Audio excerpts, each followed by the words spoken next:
Shalom, Israel. Shalom, shalom. Brother Nakwam, watchman for Israel, coming back at you with these precepts and another cold cut, giving, of course, all honor and all glory to Yahweh. By Shema Mashiach Malak Yabushai. Double honors to the elect elders of the house of David that's been in this truth for decades and decades, patiently waiting for the second coming of Yahushua. A hearty, mighty shalom to all of the mighty men of the Most High God who are out there on the highways and byways, pushing this truth, magnifying the ministry, and presenting their body as a living sacrifice. Shalom, shalom. Shalom to all of the men that may not be out there on the highways and byways as of yet, but they're working on it. They're studying, they're praying, they're fasting, they're being diligent, Slaki, bear with me, and abounding in the work of the Lord. Shalom, shalom. Shalom to all of the Akwat out there, the sincere sisters out there, holding it down in the households, reverencing their husbands, being submissive, being diligent, and moving in the spirit of our righteous foremothers. Shalom, shalom. Shalom to everybody tuning in live. Nahum Yasha'Allah, shalom, King. Joshua Brewer, shalom, King.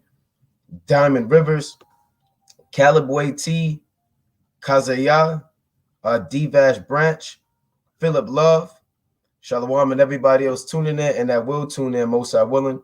All praise to Yahweh Shemel Shah. The topic of this code is early church persecution, ancient martyrs, and the seven churches today. Right? Early church persecution, the ancient martyrs, and who are the seven churches today. Now I want to dive right into it because you're living in a time where we are approaching persecution as a nation of people. And the days of being comfortable, the days being able to watch lives and do videos and do breakdowns and go to camp and openly read, will shortly come to an end. And we'll have to deal with the reality of the Most High having persecution established for us. But I want to go not more so into prophetic persecution, but more so into ancient persecution and go into the book of Revelation and other accounts to go into how things happened in time past and how they tie in to what we have to experience in time to come. So I want to kick it off with Revelation, the second chapter. All right, let's go to Revelation chapter 2. Actually, we'll go to 1 because we know the Apostle John, he wrote the book of Revelation through the spirit and power and inspiration of Yahweh Bashima Mashiach Malak Yabushai. All right, let me make sure this is showing. All right, so Salaki, bear with me. All right, so you can clearly see in Revelation, the first chapter, it reads, the revelation of Yahushua HaMashiach, which the Most High gave unto him to show unto his servants things which must shortly come to pass. And he sent and signified it by his angel unto his servant John. So you have things that must shortly come to pass, right? Meaning these prophecies are here to be kicked off in an expedient manner.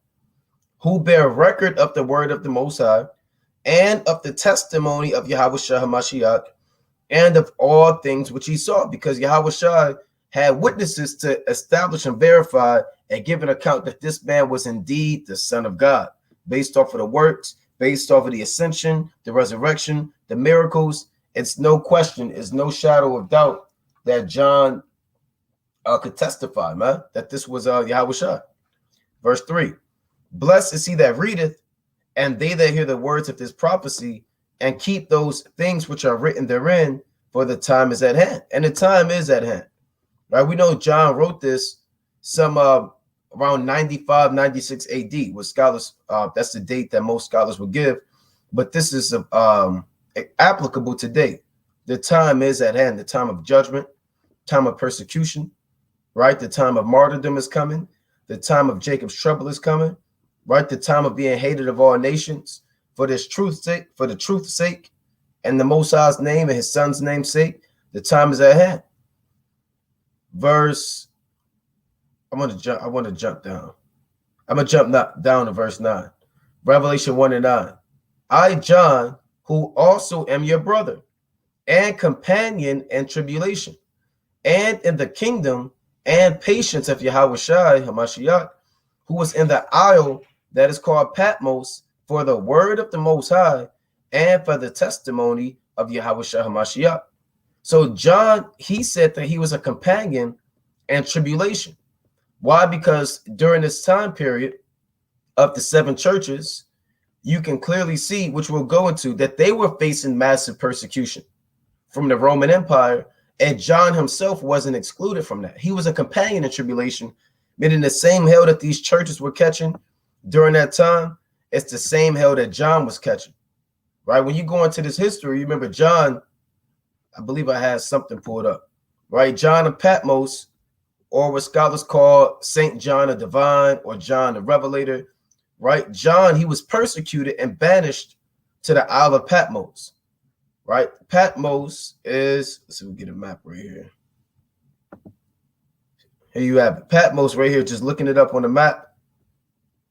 It's this black dot right here off the coast of Asia Minor, which you call Turkey today. All right, that's what they call Turkey today. You had a few islands that the Roman Empire set up as prison camps due to men that did not want to sacrifice or worship the Greek, it's like the Roman gods, or didn't bow down to Caesar. You know, that's something that our forefathers never do. We never bow down to no man, man.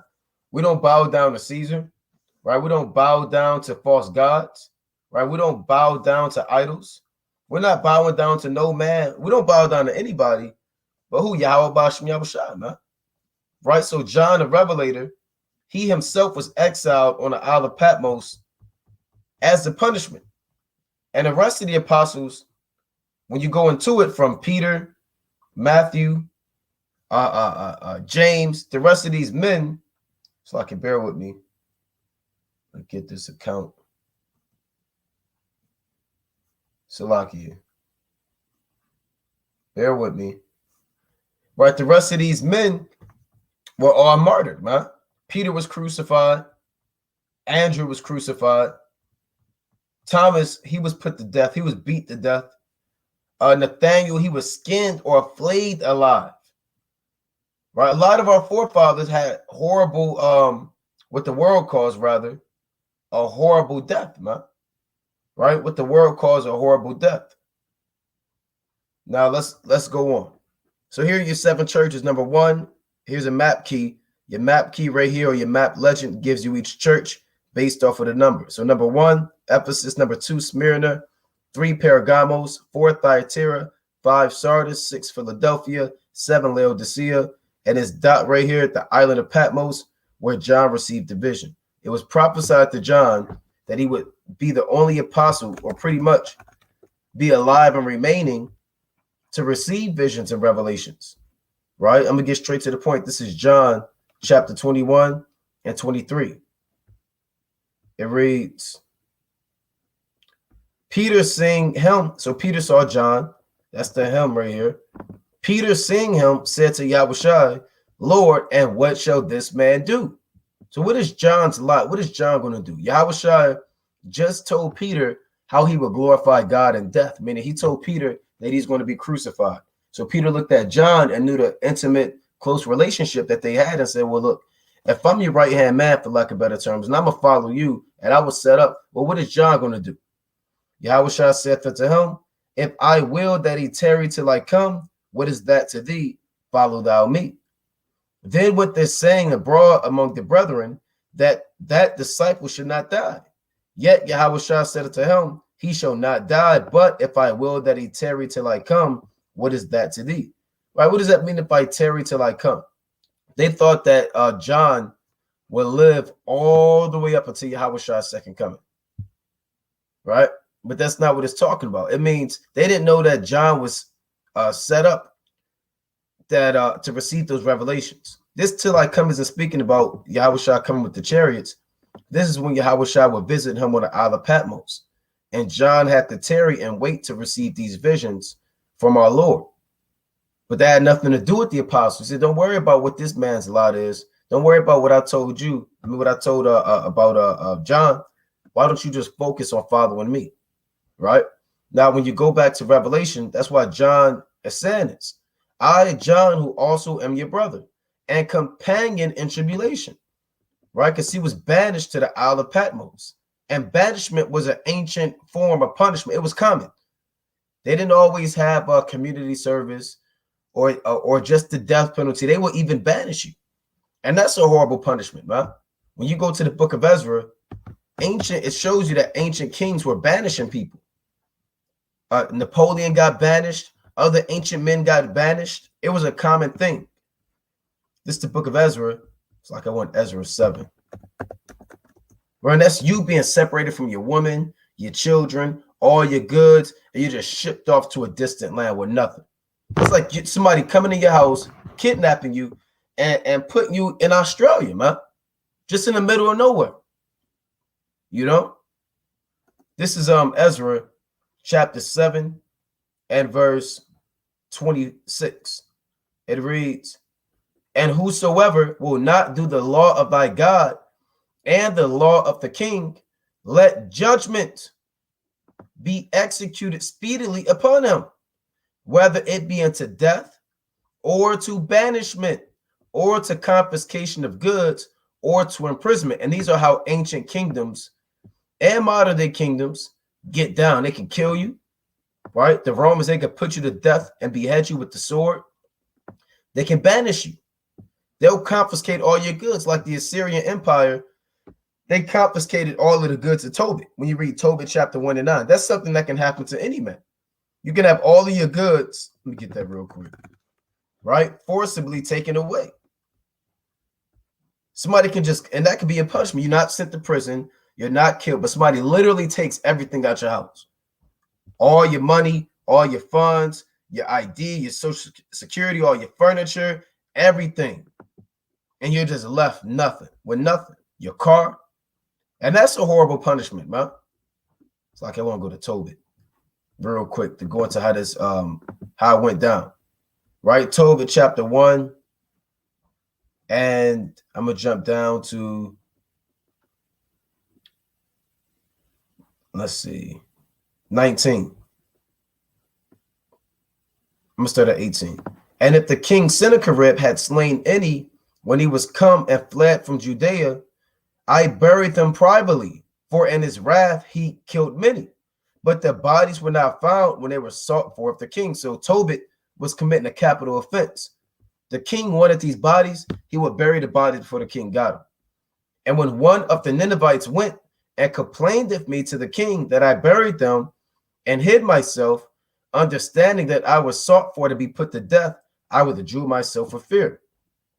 Then all my goods were forcibly taken away. Neither was there anything left me besides my wife Anna and my son Tobias." So Tobit had to deal with confiscation of goods. And Jacob's trouble, we're going to have to deal with confiscation of goods. Right? When you go to 2nd Ezra, the 16th chapter, it says, let's get it real quick. We're going to read it as it is written. So these ancient forms of punishment are coming back, man, right? Unto death, confiscation of goods. Hey, some men may be banished, man. 2nd Ezra, chapter 16. Let me get straight to the point. Verse 70. 2nd Ezra 16 and 70. "For there shall be in every place and in the next cities a great insurrection upon those that fear the Lord." And this is when the so-called white man rises up against us to destroy us. With Slaki, bear with me, grab this charger, right? With massive persecution, right? And massive death, man. Every city, rather you from Philly or New York or LA or wherever you at, you're going to have these devils rise up against you due to you keeping the truth and the downfall of their kingdom. "They shall be like madmen, sparing none, but still spoiling and destroying those that fear the Lord. For they shall waste and take away their goods and cast them out of their houses. Then shall they be known who are my chosen, and they shall be tried as the gold in the fire." So you don't know if you're chosen until this comes to pass. Nobody knows that they're the elect until you survive these days. If you can survive these days of Esau persecution and destroying Israel and confiscating the goods, or throwing you in these camps and these prisons and beheading you and killing you, that's when the Most High said, "Yep, that's my chosen right there. He went all the way until death. He was willing to lose it all for me. That's who I want." So Tobit had to deal with this. We're going to have to deal with this, man. Them kicking your door down and robbing you, man. and casting you out of your house and persecuting you. Now, John, what punishment did he deal with in Ezra 7? He didn't really deal with confiscation of goods, right? He dealt with banishment.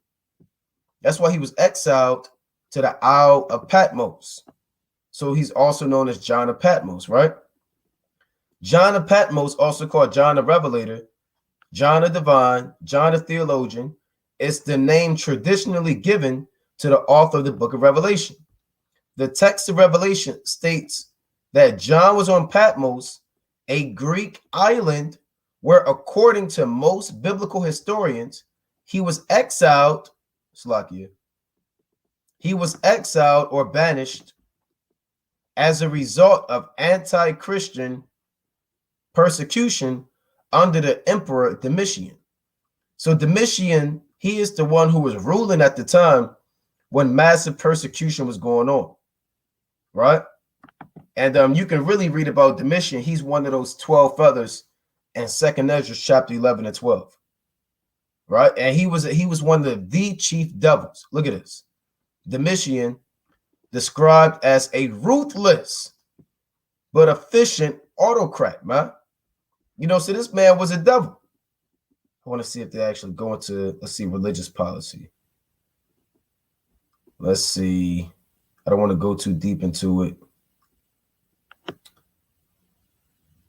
Okay, look, Domitian emphasized connections with the chief deity Jupiter. That was their Roman god. That's the equivalent of Zeus. Perhaps most significantly through the impressive restoration of the temple of Jupiter on the Capitoline Hill. So he was into what? Serving other gods. I want to see if they went into persecution. Let's see. Right?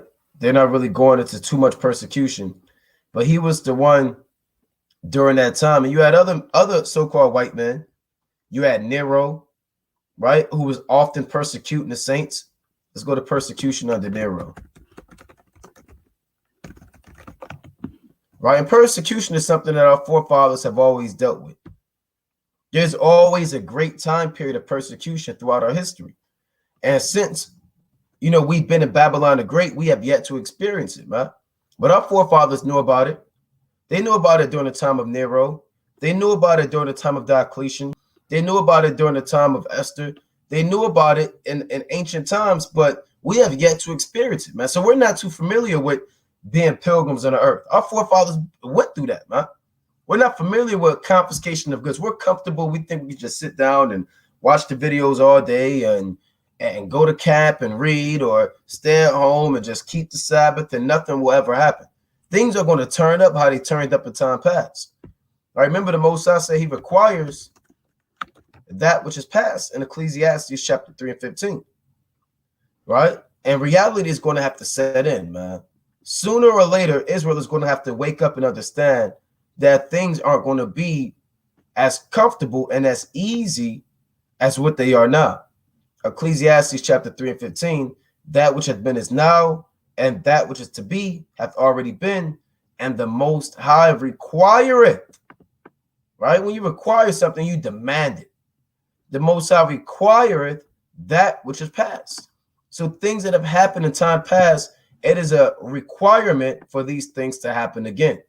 Same spirits, same judgments, you understand, same persecutions, they're going to happen again. Now, when you go to, where do we have? We have, where's Nero? I wanted to go into Nero. All right. I'll come back to this. All right, let's go to Nero persecution. Right? Persecution of the Christians. Oh, I had it right here. So Salakia. And the Roman Empire. Right? And this is modern day Rome. If you didn't know by now, America is Rome all over again. That deadly wound being healed. That 8th head coming out of the 7th. Right? Let's go to Revelation, the 17th chapter, to prove that America is Rome. I mean, look at the buildings, man. You can go to a college campus Or you can go downtown in your local city and you'll see, wow, this looks just like Rome. You'll see the architecture resembling the same. These coliseums are these modern day football stadiums, these basketball arenas, right? These MLB stadiums, they're the same thing as a coliseum. You got NASCAR, same thing as the Circus Maximus that the Romans had. I mean, it's Rome all over again. Same philosophy, right? Same government. They're a republic. America's a republic. You know, so they have that same spirit. So I want to jump down real quick. This is Revelation chapter 17 and 7. And the angel said unto me, wherefore didst thou marvel? I will tell thee the mystery of the woman and of the beast that carrieth her, which hath the 7 heads and the 10 horns. So John actually saw a woman sitting on a beast with 7 heads and 10 horns, right? Now this beast with the 7 heads and 10 horns is symbolic for the Roman Empire, which is your modern day NATO and the EU. And America receives their power from those other nations, right? That's where they get the majority of their influence from, right? From these other Edomite kingdoms. These 7 heads are Greece, Rome, Spain, France, Germany, Russia, Great Britain. And your 10 horns are your European Union, right? Formerly 10 countries. Since then, it has expanded to well over 20, right? So you have your 7 heads and 10 horns. The beast that thou sawest and is not, and shall ascend out of the bottomless pit and go. Slacky, let me read that again. The beast that thou sawest was and is not, and shall ascend out of the bottomless pit and go into perdition. And they that dwell on the earth shall wonder, whose names were not written in the book of life from the foundation of the world, when they behold the beast that was and is not and yet is. All right, now this may be a dark saying. What does this mean? The beast is really what? The Roman Empire. That thou sawest was and is not. So the beast, the Roman Empire, used to exist. You understand? It used to be here, and it's not here anymore. Right? The Western Roman Empire fell in 476 AD. The Eastern Roman Empire fell around 1450 BC. Right? So it was here, and it was in your vision, but it's not here anymore. And shall ascend out of the bottomless pit and go into perdition. Because Rome is going to come back as America that comes out of Europe through Great Britain and then be destroyed. And they that dwell on the earth shall wonder, whose names were not written in the book of life from the foundation of the world. So the men that are going to be caught up in that madness and not trusting in Yahweh and amazed that America and amazed that Rome coming back are men whose names were never written in the book of life. And they're going to behold, meaning see the beast that was and is not and yet is. So this beast was, it used to exist, and it's not here anymore, but yet it's still here. How can you be not here and still here at the same time? Well, that shows you that ancient Rome is not here anymore. It was and is not, but it yet is, because Rome is here as America. That's that beast. That lets you know that that same 7 heads and 10 horns is here all over again.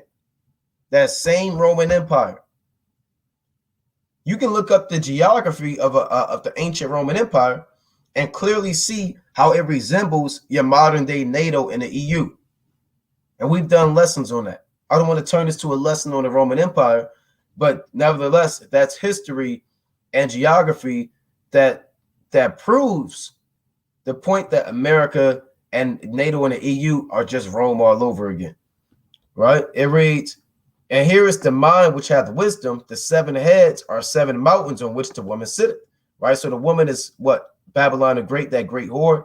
She sits upon these 7 mountains, and that's where she gets her strength and power from, because America came out of the 7 heads. It came out of Great Britain. Verse 10, and there are 7 kings, 5 are fallen, and 1 is, and the other is not yet come. And when he cometh, he must continue a short space. So those 7 kings are Greece, Rome, Spain, France, Germany, Russia, and Great Britain. Those are your 7 kings. 5 of them fell during the time of the Apostle John. The 5 that fell were who? The Greeks fell during the time of the Apostle John. All right, at the Battle of Corinth in 146 BC. Then you had the Hispania fell, Spain fell. right? And then you had Greek, it's like your France fell, you had Germany fell, and Britannia fell. 5 of those provinces were subjected by the Romans, right? And the one that still exists is Rome during the time of John. And the other is not yet come, which is Russia, because they weren't really an empire during that time. They had little parts of Eastern Europe, but it wasn't what you have today. And when he cometh, he must continue a short space. And the beast that was, here's the point, Revelation 17 and 11. And the beast that was and is not. See that? Even he is the 8th and is up to 7 and goeth into perdition. So what does this mean? This beast that was and is not, meaning that Roman Empire that used to be here and it's not here no more, it is even the 8th. So you have your 7 heads. You have Greece, Rome, Spain, France, Germany, Russia, Great Britain. But then you have the 8th head. The 8th head is what? America.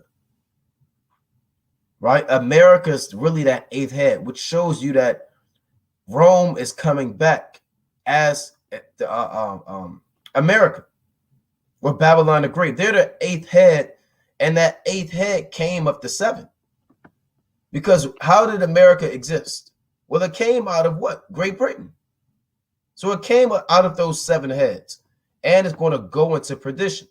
So America and Rome have so much similarities, and even in the book of Revelation, prophetically, you can see, even though this is a mystery, the dark saying, you can see that the 8th head, it comes up to 7.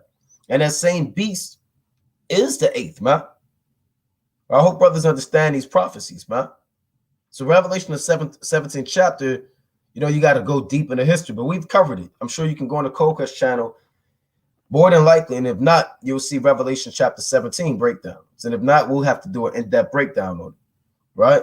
Or even on the main channel, right? Or more than likely, a Sabbath service, we've covered Revelation, the 17th chapter. So the point of the matter, America is Rome, right? And the Lord requires that which is past. So the same persecution we faced in ancient Rome, you're going to face in modern day Rome. And that's why we have persecution of the Christians in the Roman Empire. Now we know that Christians, it just means the followers of Christ, right? When you go to Acts 11, let's go to Acts 11. That was a term given to us, or given to the disciples. This is Acts chapter 11 and 26. And when he had found him, he brought him unto Antioch. And it came to pass that a whole year they assembled themselves with the church and taught much people. And the disciples were called Christians first in Antioch. Now I'm going to go to this word Christians. All right. Ayin means pertaining to, and Christ is the Greek term for Yahweh. It just means, or the Greek word for anointed. That's what it means. Right. So they were followers of the anointed. Right. So here's Christians in the Greek. So I get Strong's G5546. Christianos. Christianos. Right. Christianos or Christianos. Right. Christian, a follower of Christ. Right. The name, and they give you precepts, Acts 11 and 26, Acts 26 and 28, 1 Peter 4 and 16. The name was given to the worshipers of Yahweh by the Gentiles, right? But from the 2nd century onward, accepted by them as a title of honor, right? You see that? So it's a term given to our forefathers that followed Yahweh. Now, when you go back to this, so when it says persecution of the Christians, we know really the only ones that truly follow Yahweh is not your Christian pastors, it's not your bishops, it's not your deacons of the world, but it's speaking about who? It's speaking about Israel. That's who we're speaking about, the Israelites. Now let's go on. I want to go into this. I'm not going to go read this whole article, but I want to touch on this and also touch on different examples of persecution that our forefathers that we had to deal with in time past. Right? So this is the persecution of Christians occurred sporadically and usually locally, right? Let's see if I can make this a little better, throughout the Roman Empire. right? Beginning in the 1st century and ending in the 4th century. I'm going to jump to the point. Let's see. I'll keep reading. Originally a polytheistic empire, meaning you serve many gods, and the traditions of Roman paganism and the Hellenistic religion, as Christianity spread throughout the empire. And how did Christianity spread? Let's go to Matthew. All right, real quick. How did Christianity spread? Well, how did the truth spread? Right now, the truth is spreading throughout the modern day American empire. You have Israelites waking up all over the world, man. This is Matthew chapter 28 and verse 18. And Yahushua came and spake unto them, saying, all power is given unto me in heaven and in earth. Go ye therefore and teach all nations, baptizing them in the name of the Father and of the Son and of the Holy Ghost, right? Or the Holy Spirit, teaching them to observe all things whatsoever I have commanded you. And lo, I am with you always, even unto the end of the world. Amen. Right? So the Most High told, or through really Yahweh Bashmi Abashai, told the apostles to go into all nations, because you have Israelites scattered in all nations. And during the time of the apostles, they would go to different places, man. They would go to Thessalonica. The apostle Paul had his heart set on going to Spain. When you go into the history, Thomas went into parts of India. Saint Mark, right? Saint Mark went into parts of Egypt, and men went into these different parts of the earth, man, to teach Israel that was scattered in these different nations. And that's what brothers do now. You have brothers in camps, they'll travel to other parts of the earth.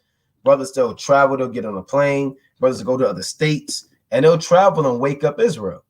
So you have this truth spread abroad throughout this Roman Empire.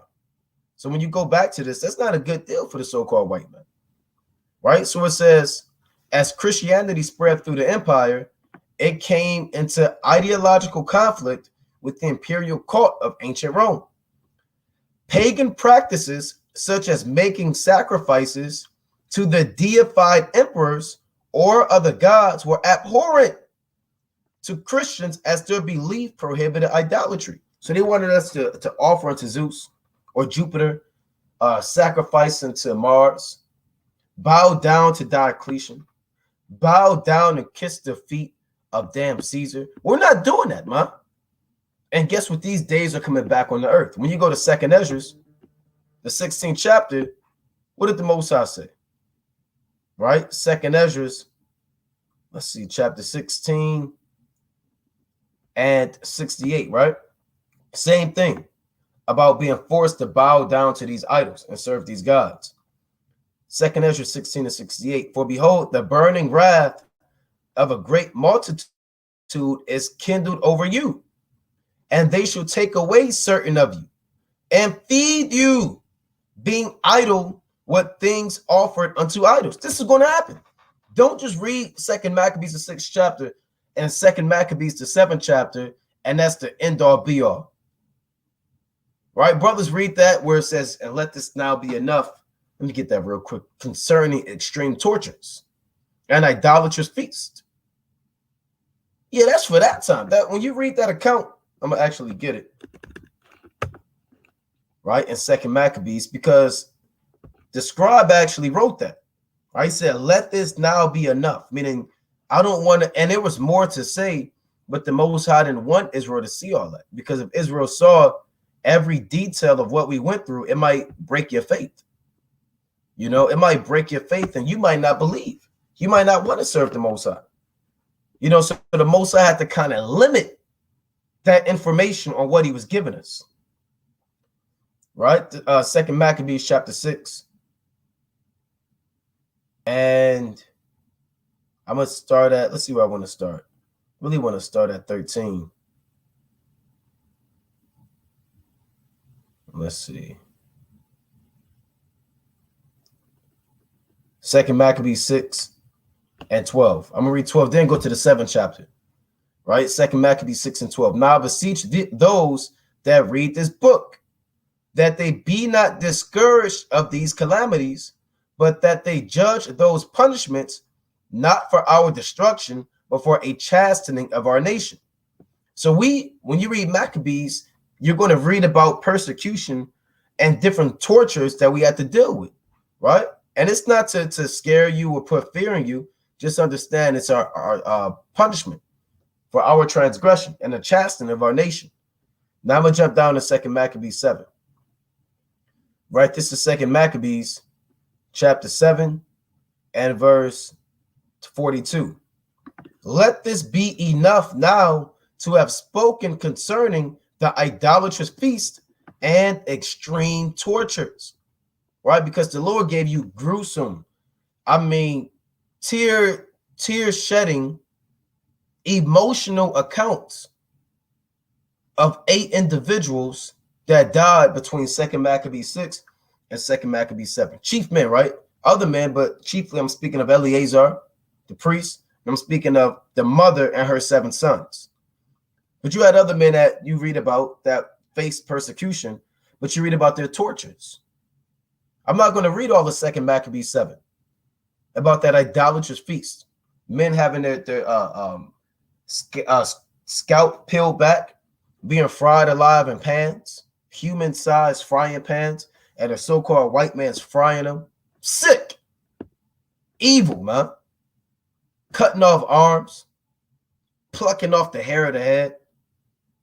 Those were extreme tortures. And when the Lord said, let this be enough now to have spoken concerning the idolatrous feast, that's speaking about, look, I don't want to go too deep. I'm a pause, because don't think that these are the only accounts. The Most High could have gave you many accounts of what really was, what more deep torture stuff that was going down. The rape. There could have been accounts of rape. The Most High didn't put that in there. He didn't. There's certain things that we can only take, man. Because if we start reading too much, and we'll go out and start doing things to the so-called white man. You know? But the Most High kind of limited that information. Let this now be enough to have spoken concerning the idolatrous feast and extreme tortures. That was for that time. But what did the Most High say in 2nd Ezra? It says, for behold, the burning wrath of a great multitude is kindled over you, and they shall take away certain of you and feed you, meaning make you eat. Being idle, meaning against your will, constrained with things offered unto idols. So this devil has things offered unto idols. His so-called gods, ultimately the image of the beast, the spiritual demon Satan. You understand? Following his system, which is the mark of the beast. You're going to get down. If you don't get down with this, you're going to be forced, man, until death. You see that? So the same thing that they're doing, this is how we know this is wrong. Not just because of the buildings and the skyscrapers or the Colosseum, even just dealing with the persecution, right? That's why it reads, they would try to make a sacrifice to their gods. The state and other members of civic society punished Christians for treason. That's the same punishment they crucify Yahushua with, right? Let's go to Luke chapter 23. So back then, the Christians were charged with treason. What are we going to be charged with? With treason. What is treason? Right? We are going to be charged with treason. Treason is what the crime of betraying one's country, especially by attempting to kill sovereign or overthrow the government. Right? So they're thinking that we're a black supremacist group. We are the black Hebrew Israelites. We are domestic terrorists. And you charge guys like that with treason, man. And the world is going to be in such a tumult with World War III brewing up and conflict. And the world is going to hate us so much due to what this devil is going to implement and set up, is that they're going to all be on one accord to put Israel to death. Treason. You know, I believe Kasadia sent me an article, Officer Kasadia in Philly, about they tried to tie in the Russians to a fringe group called the Black Hammer Group or something like that, man. I have to go back and check it out. But they're going to tie this thing in. Rather, they say we're working with Esau, the Russians, or we did this with the elections, or there was a false flag and the building blew up, or a public official died and a Hebrew Israelite did it. There's going to be something grand done. See, Esau kissing the boot is minuscule. That's small. That's not that you can't charge a man with treason because Esau kissed the boot. You can't charge a nation of people with treason because they told the so-called white man he's going into slavery. Right? Treason is something that has to be heavy. It has to be a heavy action done. You know? So this is what happened to our fathers. They were charged with treason. And Yahushua was charged with treason. Let's go to Luke. All right, Luke chapter 23. Luke chapter 23, and I'm going to read verse 1. It reads, and the whole multitude of them arose and led him unto Pilate. Pilate was the governor of Judea. And they began to accuse him, saying, we have found this fellow perverting the nation. Right? That's treason. You're perverting Rome. Right? Or even Judea. And forbidding to give tribute to Caesar, saying that he himself is Christ, a king. You see that? And Pilate asked him, saying, art thou the king of the Jews? And he answered and said, thou sayest it. Right? So he was charged with treason. Right?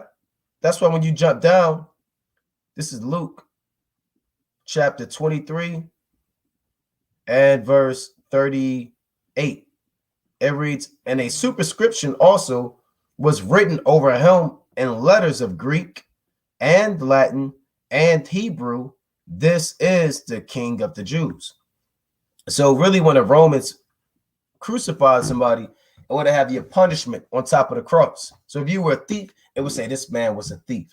If you, I don't know, if you tried to kill Caesar, this man attempted murder, right? Or if you tried to do whatever, right? It would have your charge on it.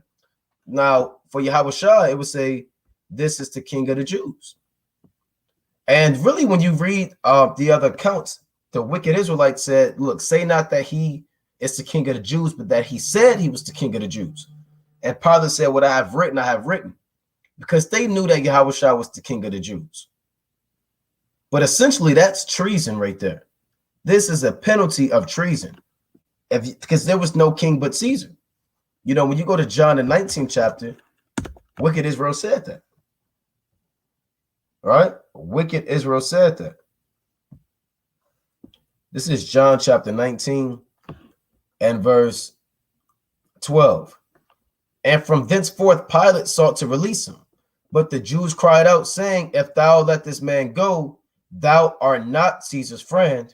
Whosoever maketh himself a king speaketh against Caesar. You see that? So you couldn't make yourself a king, or that would be treason. And treason is why our forefathers were persecuted during the time of the Christians, right? Or the time of the early church and the apostles, right? So I'm gonna read this again. The state and other members of civic society punished Christians for treason, various rumored crimes, a legal assembly. That sounds like going to camp, right? A legal assembly. I remember during the pestilence era, I think that was what, early 2020 or whatever, where, you know, you couldn't even hold camp because the police would literally roll by and say, y'all need to separate. Y'all have to be X amount of feet apart. They would literally say that, man. Here we are holding camp, teaching Israel, waking up the lost sheep, and Esau's rolling down saying that's an illegal assembly. Right? Saying that's an illegal assembly. And that happened, you know, not too long ago, maybe 2 years ago, man, give or take. And that was one of the crimes charged with our father. So we can see how this thing is going to build up. We can see it. The same thing that they were doing in ancient Rome, it's the same thing that we're dealing with now. Right? Look at this. Now, hold on. I just saw something else, right? It reads, a state and other members of civic society, right? So you got the state against you. You might be in court. It might say I hate to say it, Jamal Jones against the state of Michigan, right? Damn, Tyrell Smith against the state of Maryland. So you got the state against you, man. You have the what is that? The state attorney.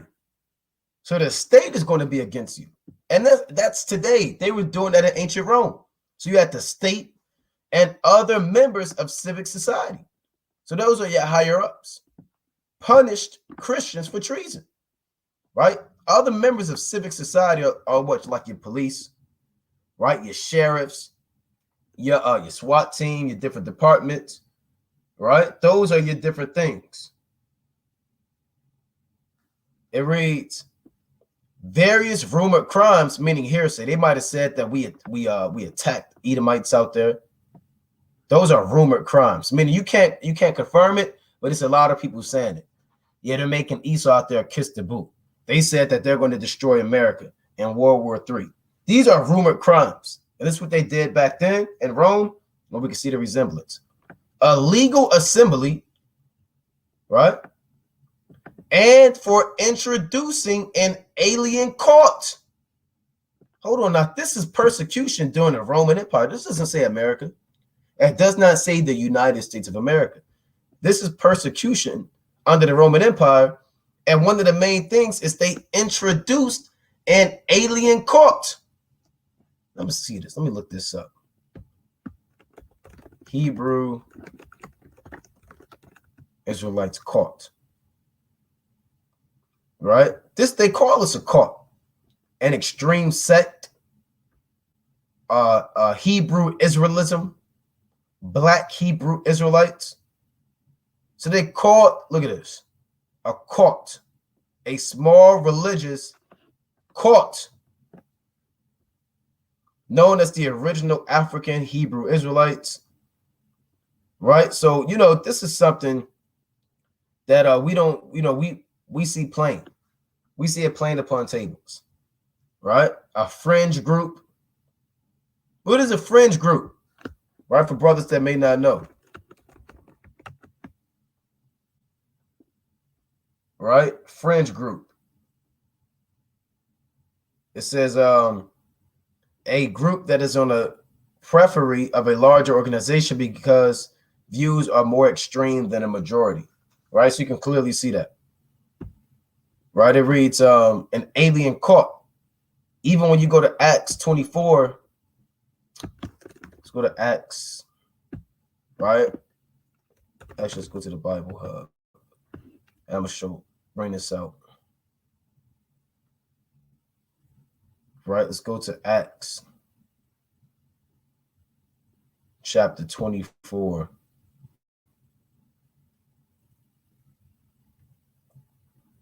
Right, bear with me. And I want to pull this up, dealing with that word cult. Okay, bear with me. So this is Acts chapter 24. Right, and now when you look at this in the NLT, right, I'm going to read it in the KJV verse first. Right, from the King James. Acts 24:14, this is the Apostle Paul speaking. But this I confess unto thee, after the way which they call heresy, so worship I the God of my fathers, believing all things which are written in the law and in the prophets. So they said, look, they call this heresy. They think I'm going off and I'm doing God knows what, but I believe everything that my forefathers believed. Right now, you look this up in other translations, right? When it, for the word heresy, right? NIT. However, I admit that I worship God, our ancestors, as a follower of the way, which they call a sect, right? So heresy was the ancient form for a sect. It reads, hold on now. That's what a fringe group is. A fringe group is a sect. Let's go back to this. Right? Other translations. So you have certain men calling it a sect, NLT. But I admit and I follow the way which they call a cult.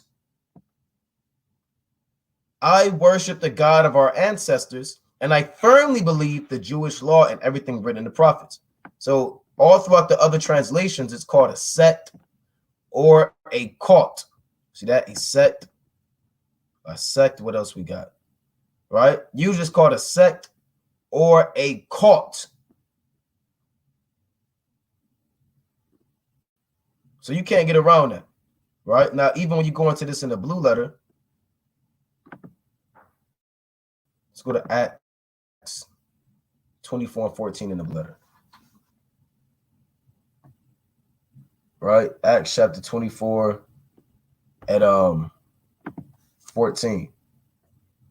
Right? Bear with me. Let's get this. Got a lot of scoffers in this thing and spirits in the chat, man. Satan, that's how we know we're doing our job.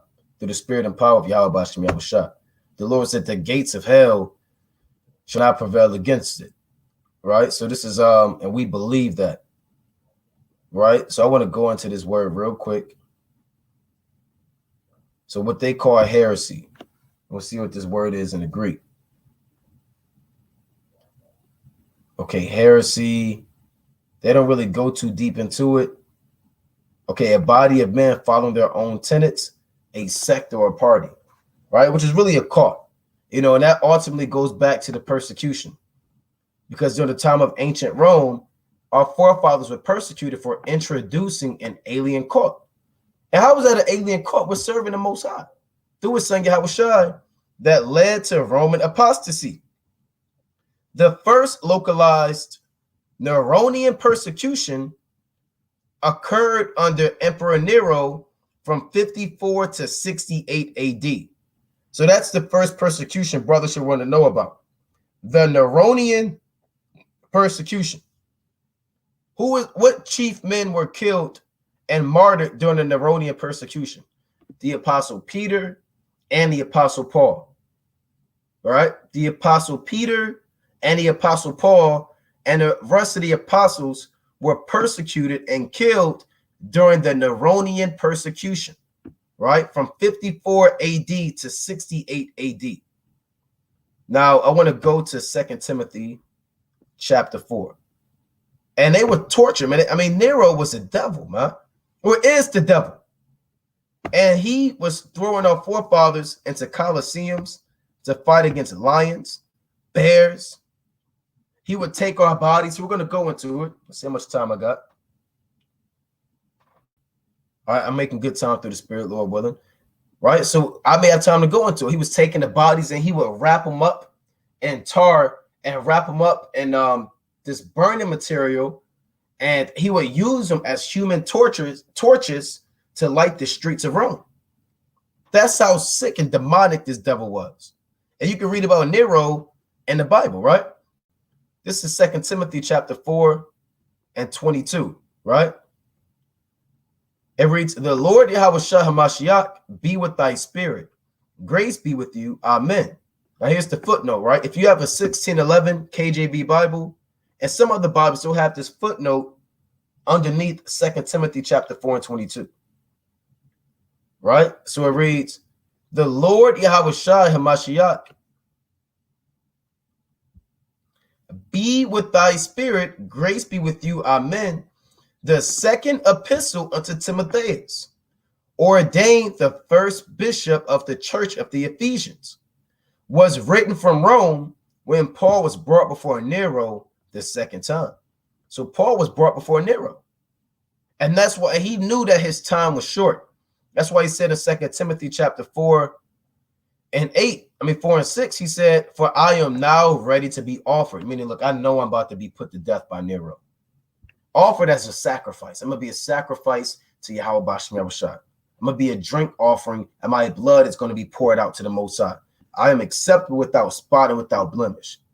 Like you have your animal ready to be offered. There's a set time for an offering. In Numbers 28, you got the evening offering. You got the morning offering.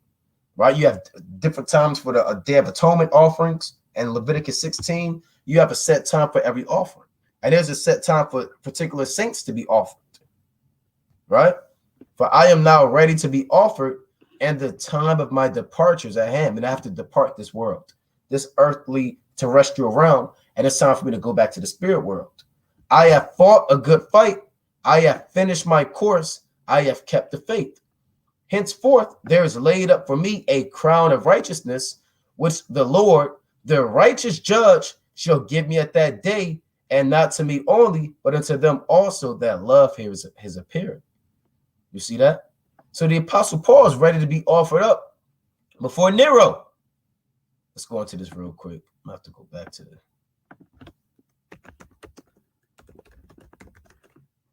Slocky. Let me type this in. Paul beheaded, I'll say Rome and Nero. Right? So Paul was beheaded by Nero. That's your Neronian persecution. Look at this. With the sword, man. And this is part of the truth. Part of the truth is something that like I said, a lot of brothers don't want to talk about it. They want to sweep it under the rug, act as if it doesn't exist. But like I said, we have to give you the whole road. Yeah, we could talk about the feast days and drinking wine and fasting and prayer and the prophecies, but we have to touch on this part too. We have to touch on the point of martyrdom. I kind of went into it in the previous cold cut, but I just want to touch on 3 classes of persecution, or 3 time periods: the Neronian persecution, the Diocletian persecution, and the upcoming persecution, right? Babylon, the Babylonian persecution, which is something that I'm just going into through the spirit. So with the Neronian persecution, that was a massive time of taking down Israel, right? In the early church ages. So Paul is beheaded by Rome by the order of Emperor Nero. You can clearly see it. Even though they got Paul looking like an Edomite, we know, just imagine this. If you squint your eyes a little bit and open up your mind, you see him with a woolly hair, with a woolly beard, brown skin, and you see these devils, man, beheading our fathers. So it reads, illustration of Paul kneeling on one knee in the city streets, head bowed, awaiting persecution. All right. And that's really, this is just art. I thought they were kind of going to go into it, but that's exactly what it is, man. How did the Apostle Paul die? He was beheaded. Let's see what we got with this. Right? Remember, they charged the Apostle Paul with sedition at all matter of what is fake news? See, this doesn't look like a legitimate site. Right? See, now you try to go through it. They say they don't know, but the Apostle Paul was beheaded and the Apostle Peter was crucified. That's why he said, I'm ready to be offered. The exact details of St. Paul's death are unknown, but tradition holds that he was beheaded in Rome and thus died as a martyr for his faith. Right? His death was perhaps part of the executions ordered by the Roman Emperor Nero following the great fire of the city in 64 CE, or Common Era. It is known that St. Paul was imprisoned in Rome and wrote several of his epistles during his captivity there. There's certain men, you'll write a breakdown, write an epistle in prison. Or while you're locked up, man. You know? Now, this is a key point right here. You have something called the fire of Rome, the great fire of Rome. See if I can get that. Which was really a false flag, right? We know about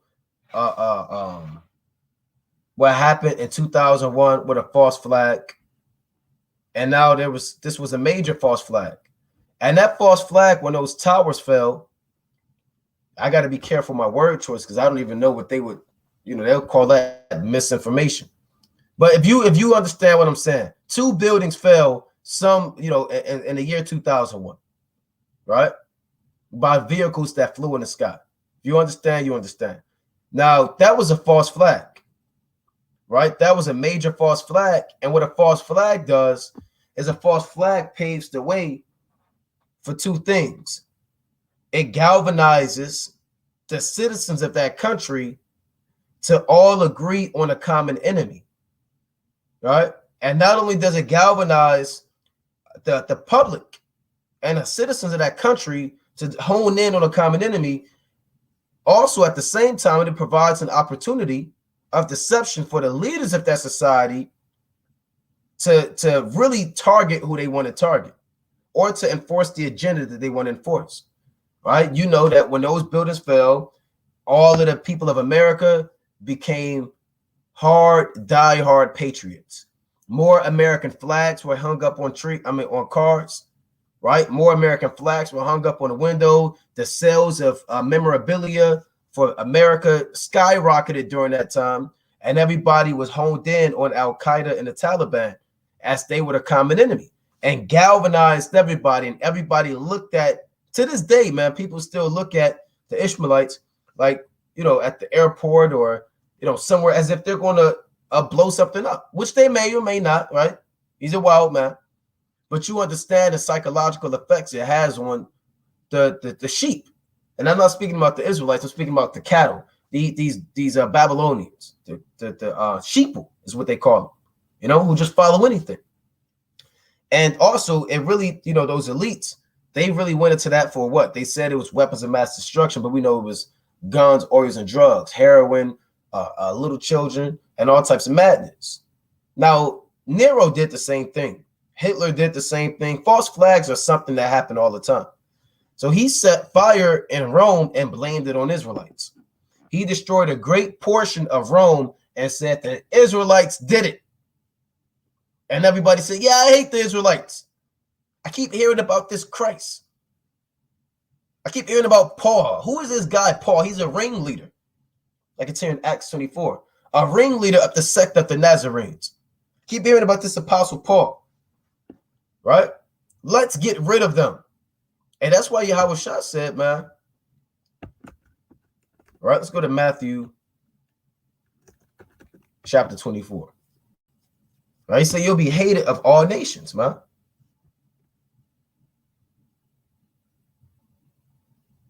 Right? This is Acts chapter 24.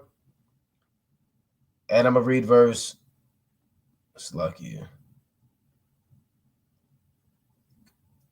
Let's see. Matthew 24. Actually, I want Mark 13. It's lucky.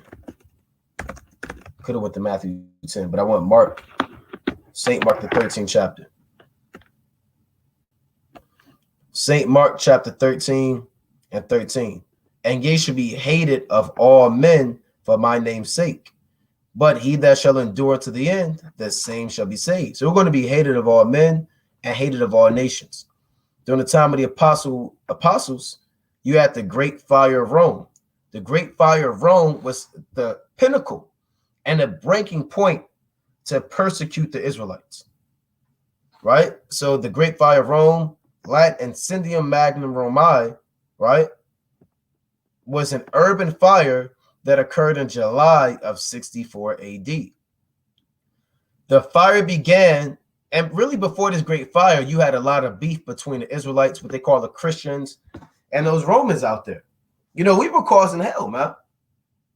It got so bad in Acts the 18th chapter that Claudius commanded all the Jews to depart out of Rome. So don't think that before this great fire, everything was peace. There was already beef, right? Acts 18 and 1. And after these things, Paul departed from Athens and came to Corinth. Salakia. And found a certain Jew named Aquila, born in Pontus, lately come from Italy with his wife Priscilla, because that Claudius had commanded all Jews to depart from Rome and came into them. You see that? So even before that great persecution, you had our forefathers being banished from Rome. Everybody didn't leave, though. You had men that kind of stuck around, men that was hiding, and it fueled a lot of tension. And on top of that, you had this rebellion going on and men trying to overthrow the Roman Empire. So you had a lot of tension that you read about between the Jews and the Romans, right? This is Acts 4.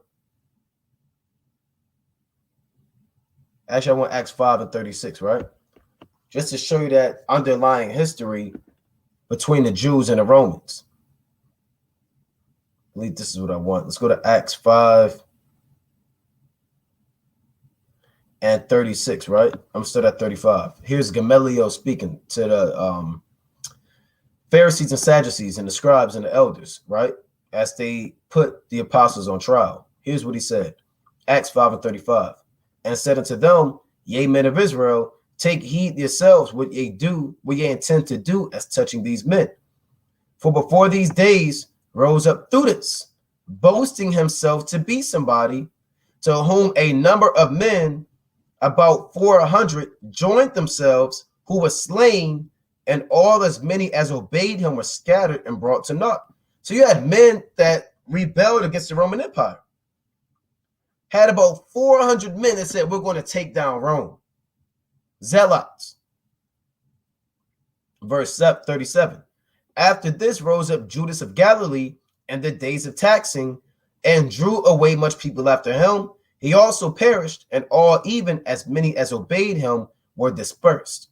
You had Judas of Galilee, you had Theudas, you had Sicarii doing, not the camp, but a political faction of men, Sicarii. You had the Zealots. You had all of these men that wanted to overthrow the Roman Empire. All hell was breaking loose. Claudius commanded the Jews to depart from Rome. Some of them said, hell no, we're not leaving. They kept doing, kept teaching, kept shaking the hand. So this was big beef between the Jews and Rome. They struggled together within the womb. Right? That's Genesis chapter 25. Now, when you go back to, where was that? Persecution. Oh, the Great Fire. Right? Great Fire of Rome. This all fueled up to this. This was all a setup. They said, we have to get rid of these Israelites. Well, what do? Nero said, well, look, we're going to stage a false flag. Again, I keep using that word false flag for those that may not know what a false flag is. The term false flag, look at this, originated in the 16th century as an expression meaning an intentional misrepresentation of someone's allegiance. You see that? This goes way back. That goes all the way to the 1500s. An intentional misrepresentation of someone's allegiance. The term was famously used to describe a ruse in naval warfare whereby a vessel flew the flag of neutral or enemy country in order to hide its true identity. You see that? So that's what a false flag is. It's really deception. So ships will be sailing, and the ship of Spain will really hold up the flag of England. Even though it's a ship of the Spanish Armada, they will hold up a flag of England. England will say that's our allies, but it was really a false flag because those are really the Spaniards. But now in present day, a false flag is equated to what? You misrepresent, really the definition we read, but now it's when you charge somebody with a particular crime for your own motives, right? For your own motives. And it's used all throughout history. You can see the Russo-Swedish War, Sino-Japanese War, the Cuban Revolution, a tactic to undermine political opponents, pseudo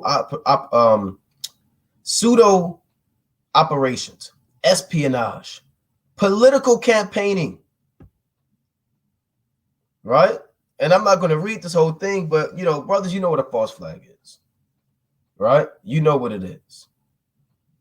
Look at this. The term is popular among, conspiracy theory promoters and referring, look at this, conspiracy theory. I hate these damn devils, right? So the term is popular amongst conspiracy theory promoters and referring to covert operations of various governments and claim cabals. According to the Columbian Journal Review, this mostly is migrated to the right.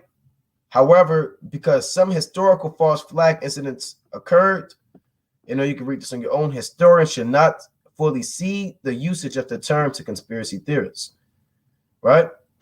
So going back to this, let's see.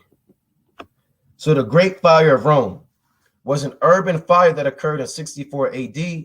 The fire began in merchant shops around Rome's Chariot Stadium, Circus Maximus. On July 19th, after 6 days, the fire was brought under control. But before the damage could be assessed, the fire reignited and burned for another 3 days. In the aftermath of the fire, 2/3 of Rome had been destroyed. This is a big deal. Imagine an entire city being blown up. According to Tacitus and later Christian tradition, Emperor Nero blamed the devastation on the Christian community in the city, initiating the empire's first persecution against the Christians. See that? So he did that himself when you go deep into it, but he blamed Israel. Right? He destroyed 2/3 of his own city to build a palace, a golden palace for himself to freak off with, and said, I don't want to take the hit on that. I'm going to say the Israelites did it. And it led to massive persecution. Right? Let's go to the book of Matthew, the 10th chapter. Right? Let's go to Matthew, the 10th chapter. So these things happen historically, and the Neronian persecution is coming back. Now, Nero will come back on the earth if he's not on the earth already. We don't know who Nero is, right? But I'm led to believe he's coming back. Well, we know he's coming back, but he'll be prevalent during these times, right? St. Matthew chapter 10 and verse 21. And brother shall deliver up the brother to death, and the father the child, and the children shall rise up against their parents and cause them to be put to death. And ye shall be hated of all men for my name's sake, but he that endureth to the end shall be saved. But when they persecute you in this city, flee ye to another. So they might, persecute you in, I don't know, Seattle. Let's say you live in Seattle. And you got to get out of there, man. The Lord is not dealing with you going to war with the so-called white man. Well, you get into gunfights every day with the Edomites, man. The Lord, he told you what to do. He said, flee to another. You might see them persecuting you in LA, and you might have to head up north. You might have to head to the Bay. Right now, they're persecuting in the Bay, and you might be in Vegas. Right? Vegas is getting hot. Right? They kind of recognize you. You got to duck off in the night, and now you in damn Kansas City. Kansas City is getting crazy, man. So now you moving east and east. By the time the Lord come back, and you might be in damn Boston, man. There's no set telling where you're going to be when Yahweh Shah returns due to that persecution. Right? Read it again from the top, Matthew 10 and 23. But when they persecute you in this city, flee ye into another. For verily I say unto you, ye shall not have gone over the cities of Israel till the Son of Man be come. Right? So you're going to have that persecution where men are going from city to city, from place to place, from this place to this abandoned house. You might stumble across an Edomite mansion, might be a pilgrim over here. You might live in this woods for 4 weeks. Then you got to leave because people found out where you live at. And then you got to go and get more food. So you got to leave and go to this place. Being a pilgrim on the earth, man. And that led to the Neronian persecution. Now, when you go back to the persecutions under Rome, let's go into this.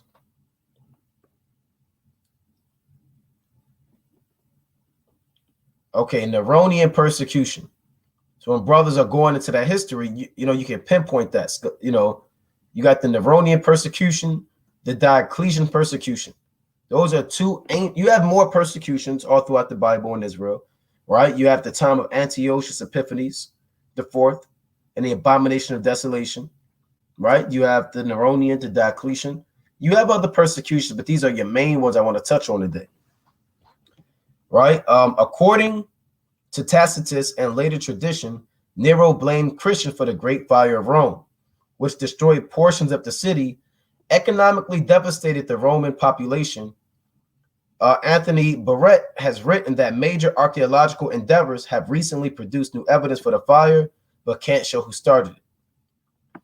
Right? According to the Annals of Tacitus, it reads, to get rid of the report, Nero fasted the guilt and inflicted the most exquisite tortures on a class hated for their abominations. What nation of people now are hated for our abominations? We're hated. Why? Because we're the ones keeping the commandments. They hate us because we keep the Sabbath, because we have fringes on, we have the border blue, We're telling our people to separate from the system. We're telling you that the so-called white man's the devil. These are abominable things to these heathen. Hey, the Lord said in Ecclesiasticus, the 1st chapter, godliness is an abomination to a sinner. Right? So you keeping the commandments, they call you keeping the commandments an abomination.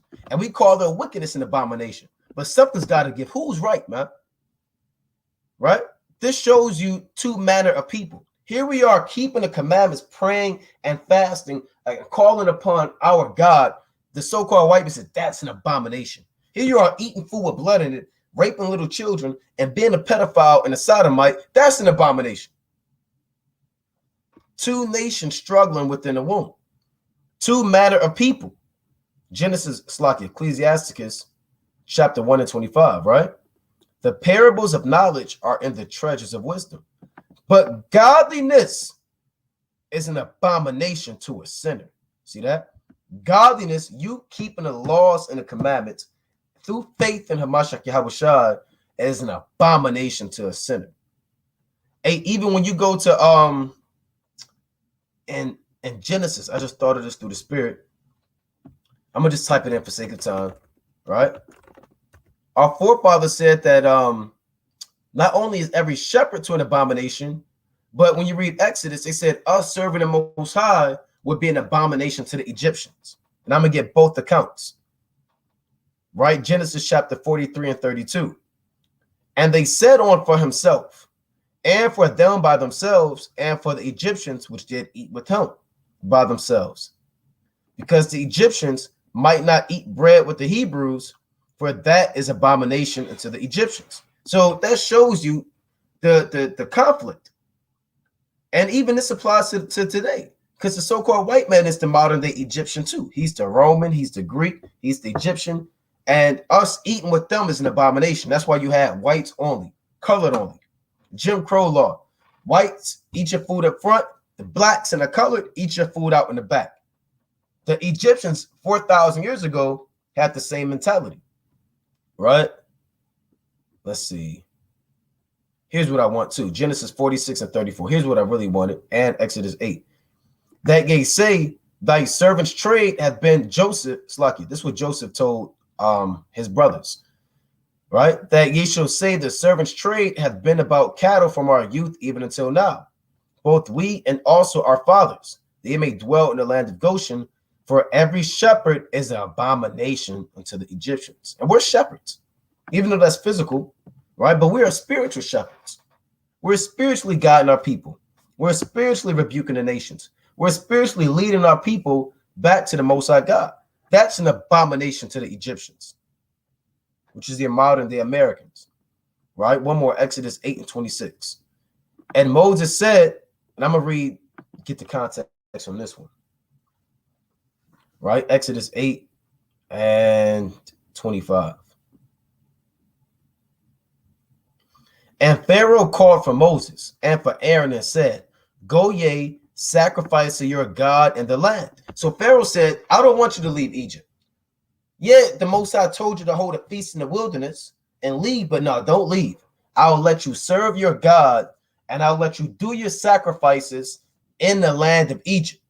You can keep your commandments. You can serve your God, you can build your altar, but do it in Egypt. Listen to what Moses said. And Moses said, it is not meet to do so, for we shall sacrifice the abomination of the Egyptians to the Lord our God. Lo, shall we sacrifice the abomination of the Egyptians before our eyes? And will they not stone us? Meaning us keeping the commandments, that would be an abomination.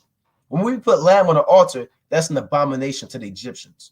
When we put a bullock on the altar, that's an abomination to the Egyptians. When we put do the peace offerings and the meat offerings, that's an abomination to the Egyptians. And look, and will they not stone us?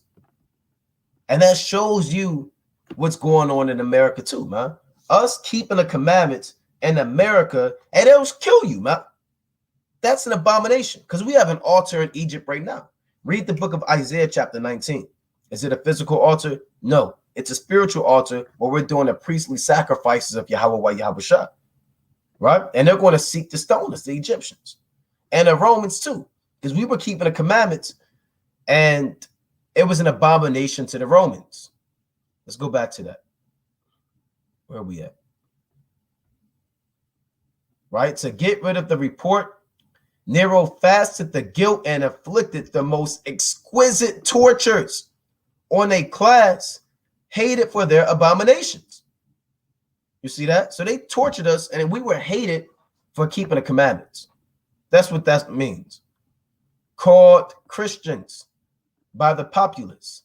Christus, from whom the name had its origin, suffered the extreme penalty during the reign of Tiberius at the hands of one of our procurators, Pontius Pilatus, and a most mischievous superstition, thus checked for the moment, again break out not only in Judea, right? So essentially, they used that as a false flag to persecute Israel, right? And during the reign of Domitian, Hadrian, right? I want to go.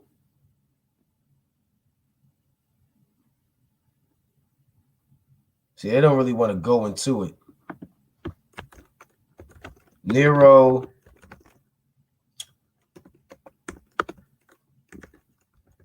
torture.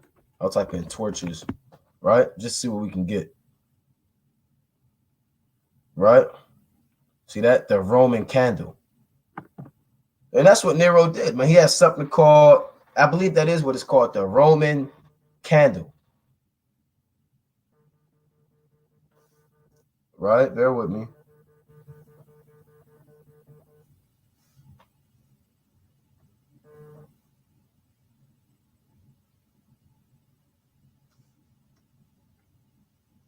Okay, Roman candle.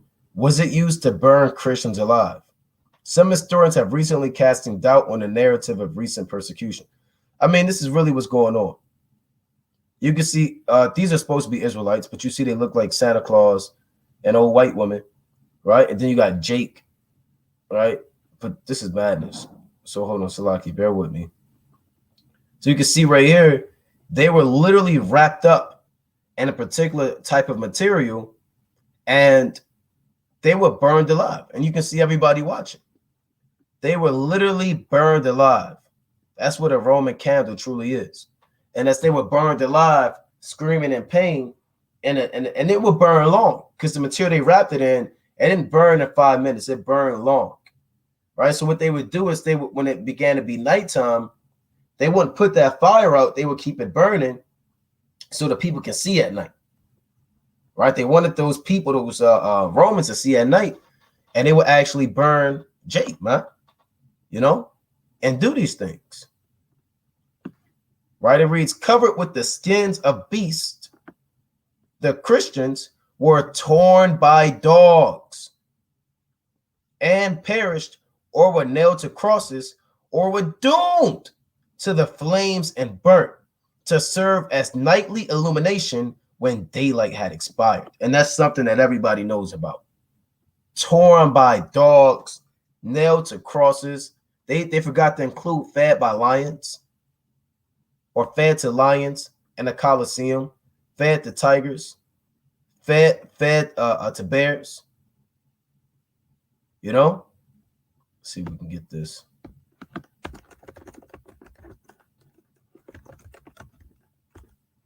Right, my spelling is horrendous today, right? But it's all good. Christians in the Colosseum. About 3,000 martyrs. A martyr is someone who dies for Yahweh Bashem Yahushua, right? About 3,000 Christian martyrs in all died in the Colosseum. An image of the Colosseum that many of us remember is from the Jean-Leon Jerome painting, where Vestal virgins and the rest of the crowds are screaming with their thumbs down, asking the gladiator to put his defeated opponent to death. So we were often thrown in the Colosseum too, man. You see that? So these devils, man, when this persecution comes, it's going to be in a destructive way. Imagine that. Imagine literally being thrown in the Colosseum and they send wild lions to tear you in pieces. You know, and they got the flame torching with all of the dead bodies and all of the Edomites coming to watch. But the thing about it is, you may say, well, wow, that's unimaginable. But what did the Most High say? Right? That's why it's important to pray for mercy, and pray for faith and more hope in these days, and that you're accounted worthy to escape all these things that shall come to pass and stand before the Son of Man, right? Because what did the Most High say in Jeremiah 30:7? Alas, for that day is great, so that none is like it. It is even the time of Jacob's trouble, but he shall be saved out of it. So the Most High said that no day and no time period is going to be like the time period that we approach now. Yeah, the Neronian persecution had this, and they were dueling with this, and they were feeding us to lions and bears and burning us. But the time that's coming now, it's not going to be close. Right? Let's go to Matthew. Right, the 24th chapter. Right, this is St. Matthew, chapter 24 and verse 21.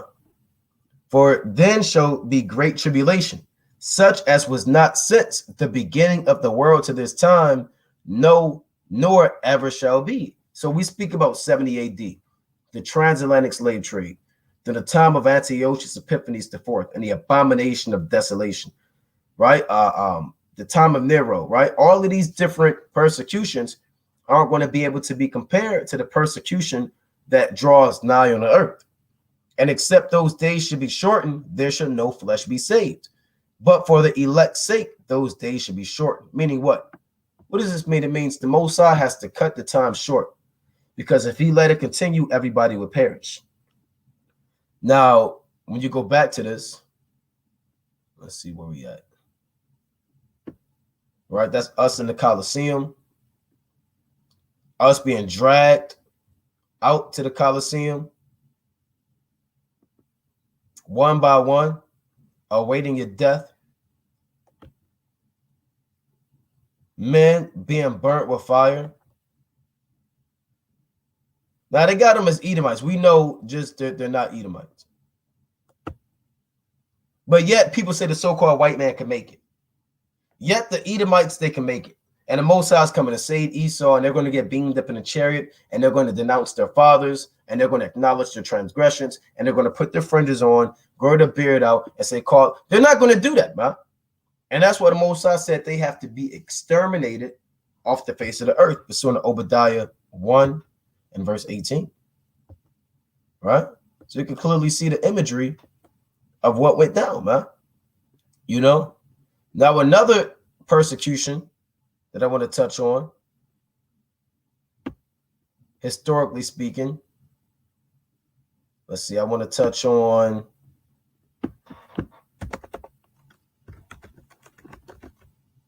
the Diocletian persecution. And this one is a little bit, I don't want to say worse, but it's bad because Diocletian was a Jake. The Diocletianic persecution. So you have the Neronian persecution and the Diocletianic persecution. Right? Now let's go into this. For brothers that may not know who Diocletian is, so we can get Diocletian on the map. I'm going to hold that article. I mean, not Diocletian on the map, but just see if we can get his imagery and a Tetrarchy. So this man was an Israelite. Right? Diocletian, he indeed was a so-called black man. One of the biggest coons of all time.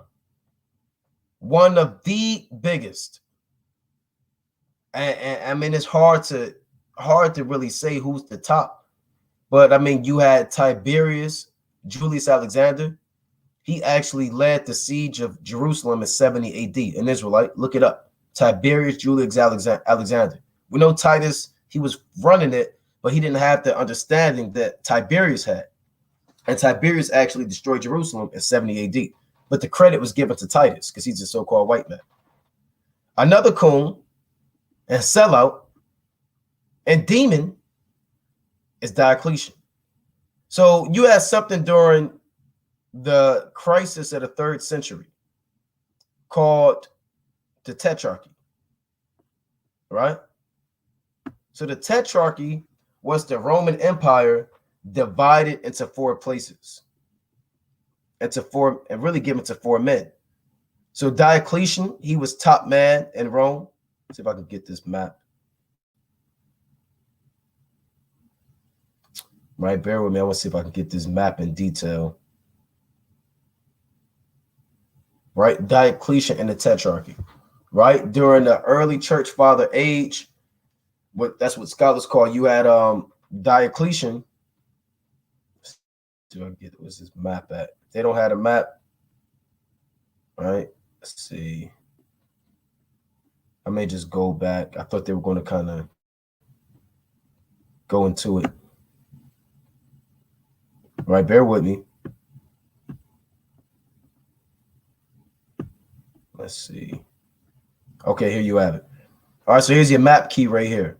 Each color is signified by a region given to one of these men. They divided the Roman Empire into four regions. Constantius,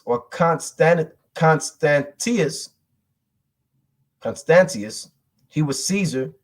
Any region on that map that's yellow, it was ruled by him.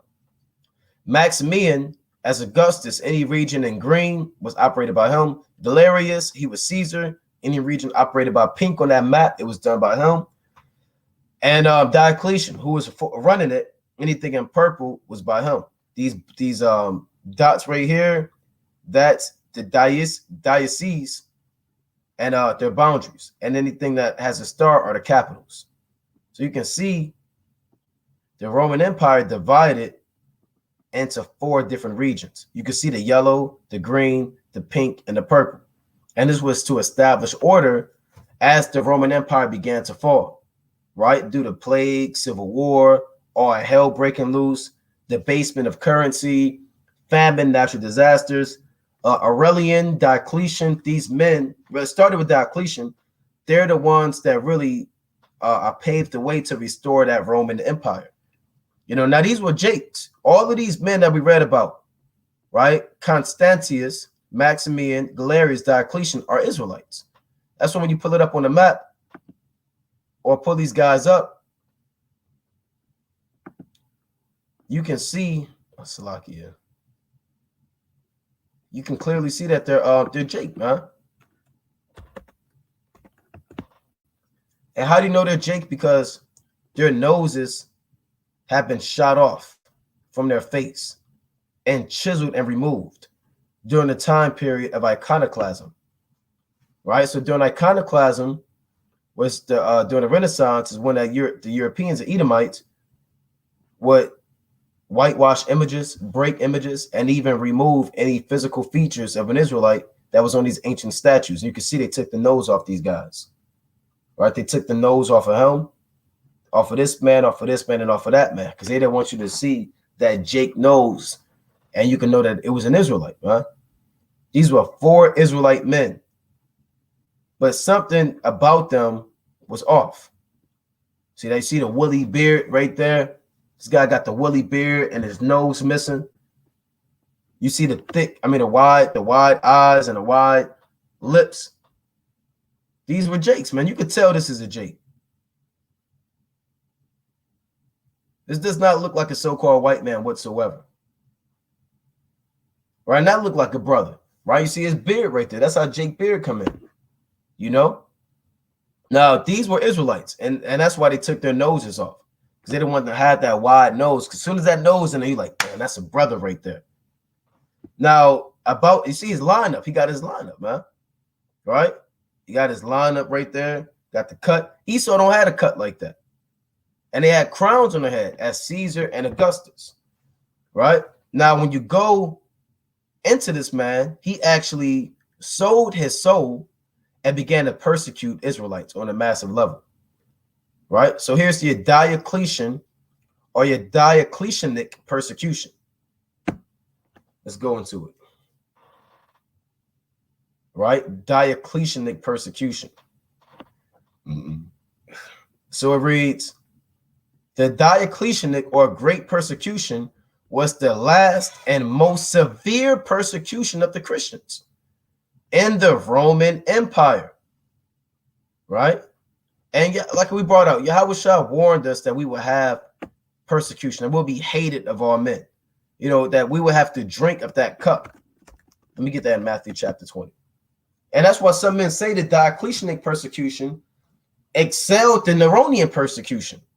They were both horrible and both bad, and they're the top two persecutions until the one that draws nigh to earth now. But this one was bad, not only because it was done by Jake. We'll show you what this man was doing. Right? This is Matthew 20 and 20, right? Then came to him the mother of Zebedee's children with their sons, worshiping him and desiring a certain thing of him. Right? This is James and John and their mother worshiping Yahushua and asking him something. And he said unto her, what wilt thou? She's meaning, what do you want?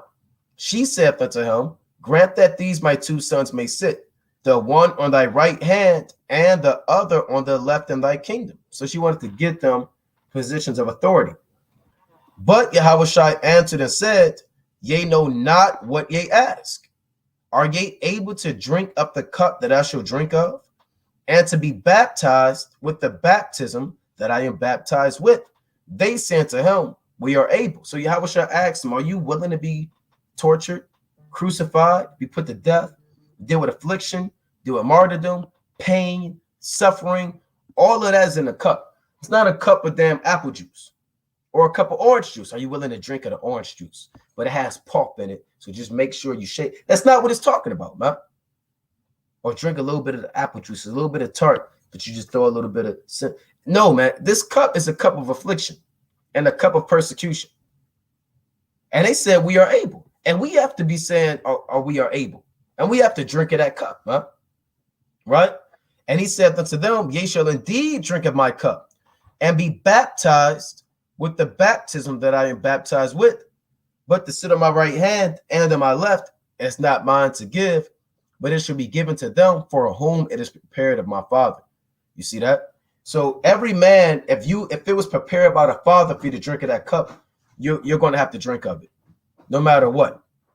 No matter if you're tall, short, if you're from the tribe of Judah, or you're from the tribe of Levi, or Naphtali, or Asher, every Israelite is going to have to drink of that cup. You know? Now, let's go back into this Diocletian persecution. Right? Diocletian or Diocletianic or the Great Persecution. I'm not going to read this whole thing, but in 303 AD, the emperors Diocletian, Maximian, Galerius, Constantius issued a decree of edicts rescinding or sending Christian legal rights. So they took away the rights of the Israelites and demanding that they comply. And these are brothers and they're coons, right? They are top coons, right? And demanding that they comply with traditional religious, right? Religious practices. And that's something that Esau would do, man. But these guys were so off. You know, they said, look, I'm going to afflict my people the same way that the so-called white man afflicted my people. Right? I'm going to afflict them the exact same way. Later edicts targeted the clergy and demanded universal sacrifice. So if you didn't sacrifice to the Roman gods, you were put to death. Ordering the inhabitants to sacrifice to the gods. Right? Let's go to the book of Revelation, the 13th chapter. Right? What a sellout. Ordering our people to sacrifice to the gods. And guess what? We're not sacrificing to the gods. Lord forbid that that we're put in that situation, and we pray that the Most High has mercy on us, and we don't bow down to those gods, man. But hey, look, right now we're speaking as mortal men. We're not bowing down to these gods, man. I don't care who you set. If you set up a big statue of Baphomet, right? If you want to bow down to the image, a spiritual image of the beast, accept the philosophies, get down with the doctrines, go against the commandments. We're not bowing down to the spiritual demon Satan, man. You know, Revelation chapter 13 and 15. It reads, I'm going to start at 14. and deceiveth them that dwell on the earth by means of those miracles which he had power to do in the sight of the beast. This is America performing miracles. Their miracles is their technology, witchcraft, and sorcery. You laud it and praise it, but the Lord said that's a miracle. The only reason they can have bombs come down from heaven and fire and different technology, they're working hand in hand with the spiritual demon Satan. Saying to them that dwell on the earth, here's what America is saying, that they should make an image to the beast which had the wound by a sword and did live. And they're not making a physical image. There's not a physical image being set up by the so-called white man, which had a wound by the sword and did live.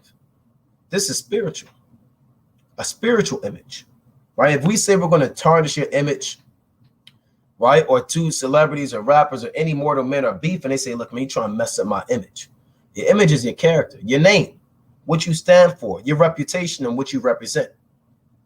Now, the image of the beast is what? Sin, iniquity, transgression, right?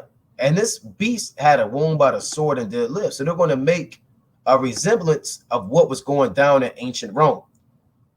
Ancient Rome is the beast that had a wound by the sword. They fell in 476 AD, but they did live because they came back during the Renaissance. And America is pushing that agenda to put that Roman Empire spirit back on the earth and cheaply make an image to the beast. And we're going to explain that as we read on. Verse 15. And he had power to give life unto the image of the beast, that the image of the beast should both speak and cause that as many as would not worship the image of the beast should be killed. Now, how do you give life unto the image of the beast? Does that mean, okay, you had this painting of a white man, then it grew legs, and he got the dust out of his eyes, and he said, I'm alive. I was an image, I was a painting hung up on a wall, but now I have a heartbeat and a brain. No, that's not what it's talking about, right? When you give life unto sin, there are different methods to do so. By establishing churches, by pushing false philosophies, by building, by saying that you could be a sodomite. This is giving life to sin, enforcing laws to go against the commandments, setting up strip clubs, putting wicked stuff on the internet, sex trafficking. You understand? They're giving life unto their image. How did Yahushua give life unto his image? Right? By performing miracles, by sealing the elect, by teaching the apostles, by feeding the Israelites, by being the shepherd. That's how he gave life to his image. He was made in the image of the Most High. Like we're all made in the image of the Most High. Right? Meaning we're made with the ability to have order, the ability to keep the commandments, the ability to make decisions and judgments predicated on righteousness and wickedness. And we give life to the image of the Most High by doing the work of the Most High and letting that light shine. We're not the only ones that do so. Esau does so too, man. He gives life into his image. When you let me get this quick precept in Colossians. Right? I want to go to Colossians real quick just to tie it in. This is Colossians chapter 3. And I'm going to read verse 10. I'm going to just get a quick precept about the image. Right? Colossians, the 3rd chapter. So some men say, well, that image is a physical image. That's a physical mark. That's a physical whatever. Right? This is all, it's spiritual. You have to have understanding. Right? Not taken away from brothers, but you know, when we go through the precepts, we see what the scriptures are really saying when you link up the precept upon precept. Right? Colossians 3 and 10. It reads, and that put off the new, it's like and put on the new man. Right? And that put on the new man, which is renewed in the knowledge after the image of him that created him.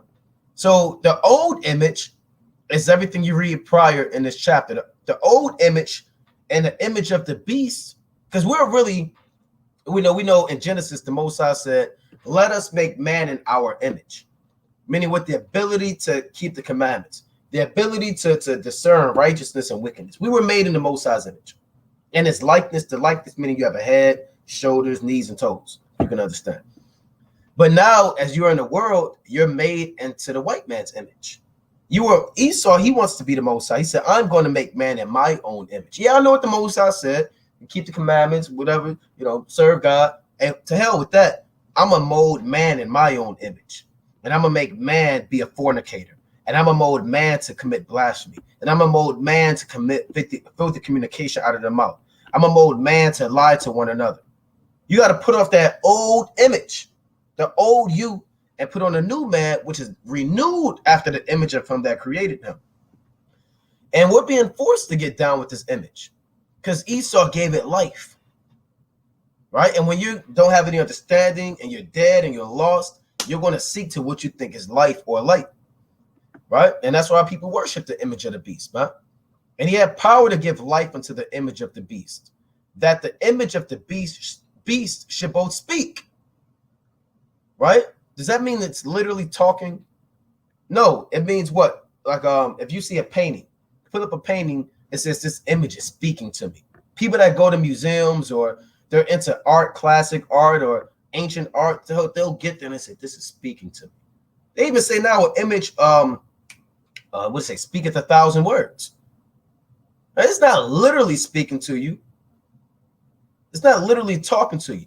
This image of the beast that's speaking is done by what it represents, the actions. All right, like the Lord said, the spirit speaketh expressly. And cause that as many as would not worship the image of the beast should be killed. I mean, if you don't get down with the so-called white man system, in time past, we were put to death, but in time to come, we're ultimately going to be put to death. We don't get down with this system. You're going to be cut off from society and be put to death. And that's spiritual. And in ancient times, we're reading about, right, that they were literally bowing. We were forced to literally bow down to images and sacrifice to their gods. The persecution varied in intensity across the empire, weakest in Gaul and Britain, where only the first edict was applied, and strongest in eastern provinces. Persecutory laws were nullified by different emperors. Let's see.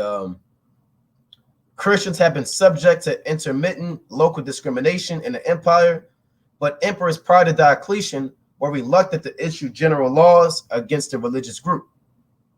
I want to jump down. Let's see. I'm not going to have time to read this whole thing, obviously, but I encourage brothers to go into it. Right? I encourage brothers to kind of go into it and see what the deal is. Actually, to tie this in, I have a list of what they call Christian martyrs. Right? And some of these men I want to touch on happened during what they call the Age of Martyrdom, from the 2nd to the 4th century. So really tying into that Diocletian persecution is what scholars call the Age of Martyrdom. That's when you had the most martyrdom of Israel, meaning the most Israelites being put to death for the truth.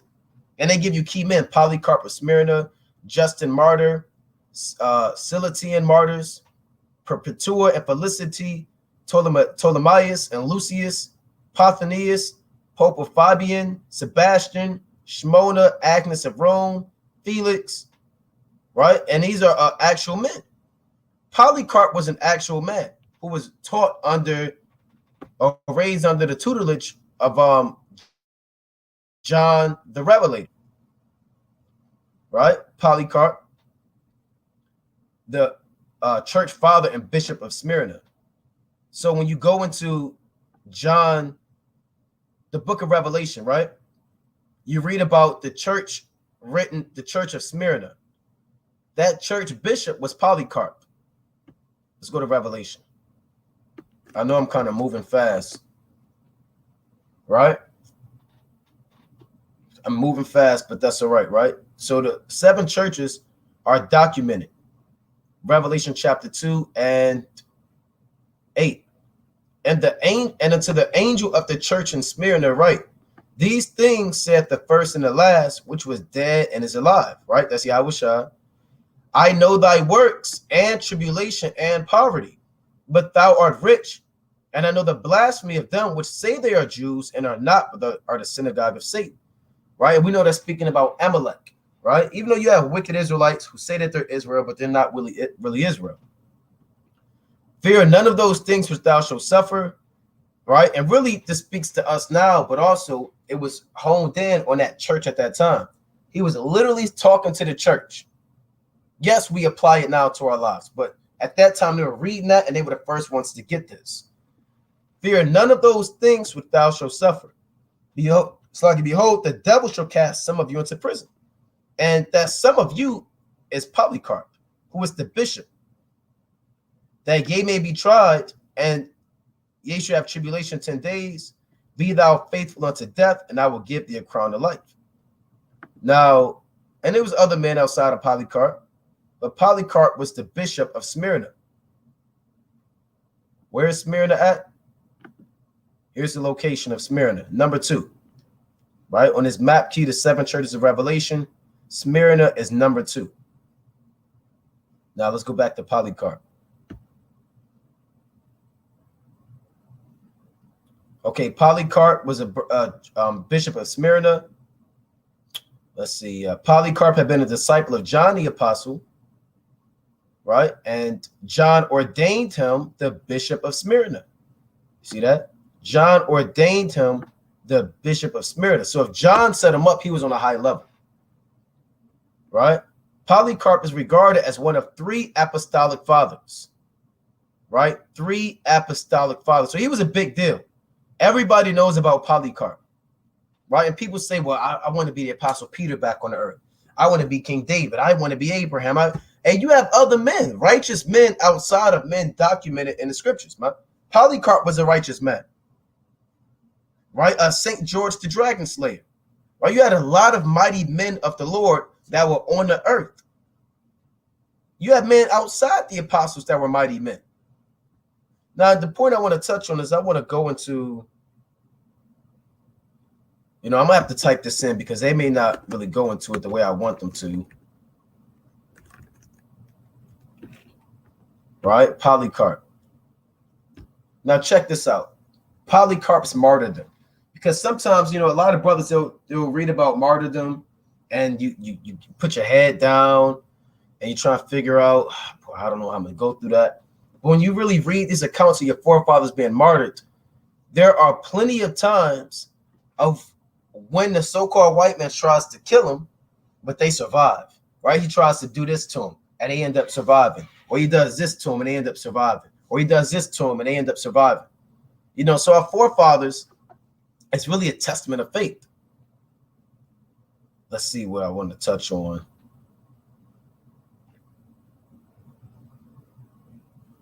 All right, bear with me. I want to get.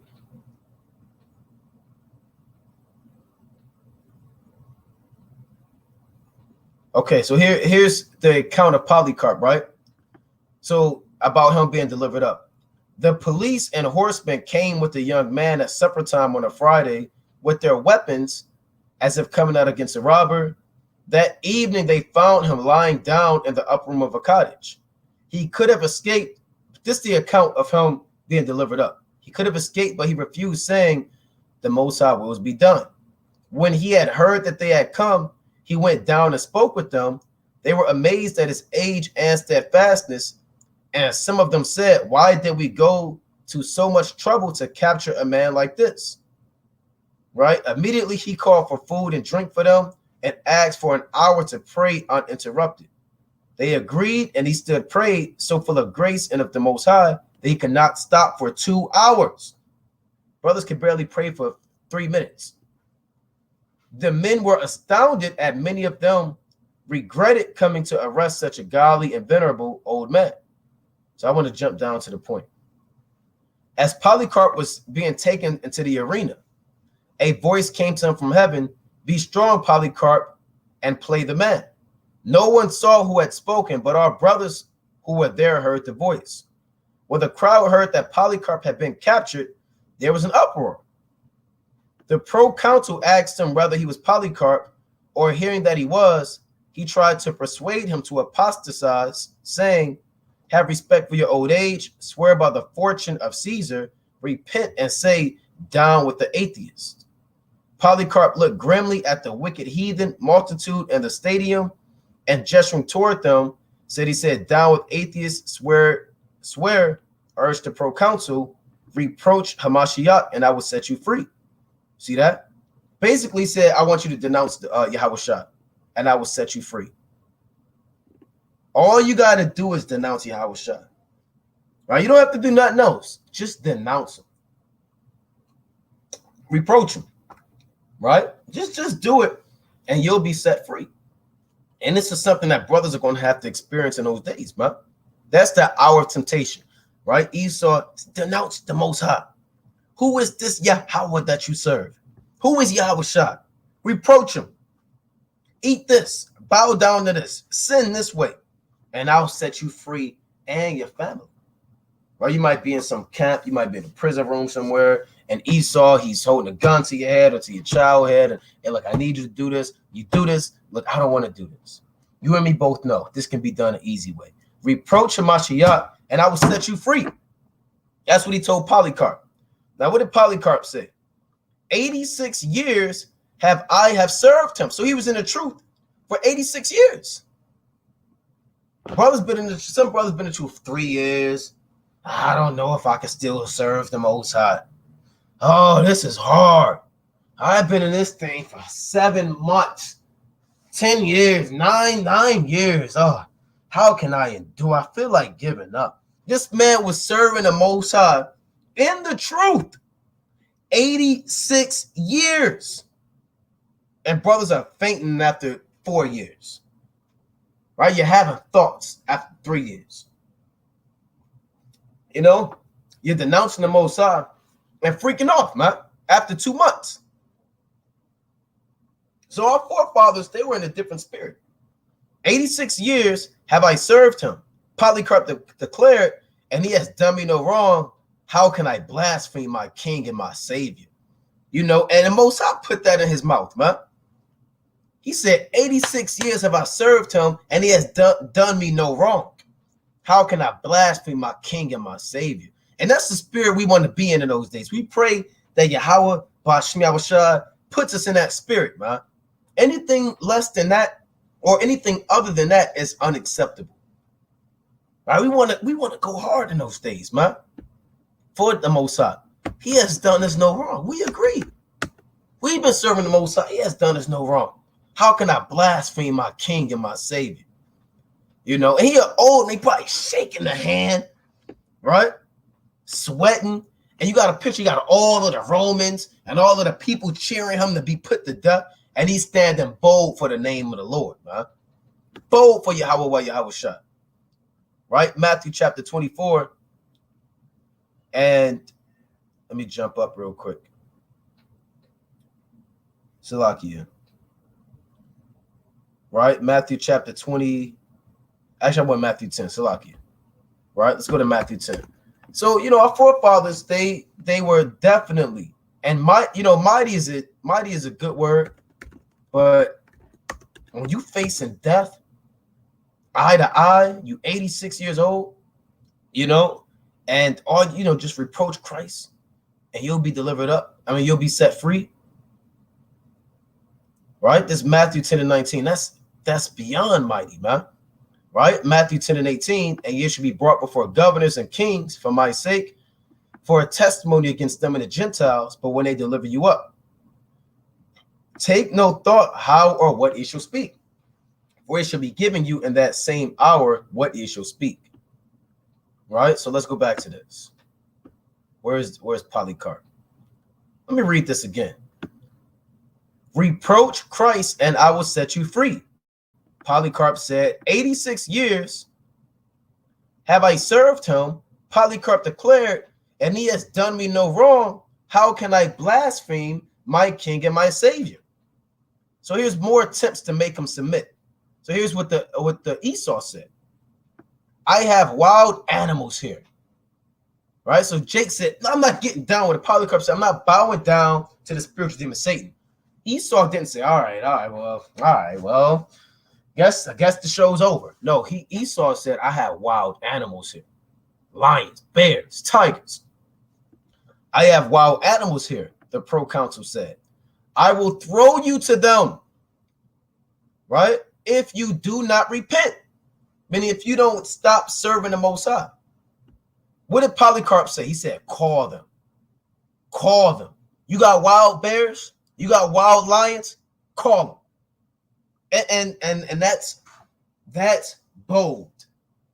That's bold unto death. A lot of brothers, wild animals, lions. I don't know about this. Never fought a bear. Never. I don't want to do that. Polycarp said, call them. Right? I don't give a damn. Bring them out. You know? You wild animal. Call them out here, man. Let me see them. You know? Call them. So you know, and when John set this guy up through the spirit of Yahweh Bashem Yahushua to be the bishop of Smyrna, John, that's the one right there. John saw him. That's one of the servants of the Most High. That man, he's a bishop. These are the traits of a bishop, man, and the traits of an apostle. You know, he said, call them. Polycarp replied, oh no, this is what he said. He said, call them. Right, but Polycarp replied, so he said, call them, Salaki. But Polycarp replied, it is unthinkable for me to repent for what is good and to turn to what it is evil. I will be glad, though, to be changed from evil to righteousness. If you despise the animals, I will have you burned. Right? This is the conversation. He said, if you don't want the animals, then I'll burn you.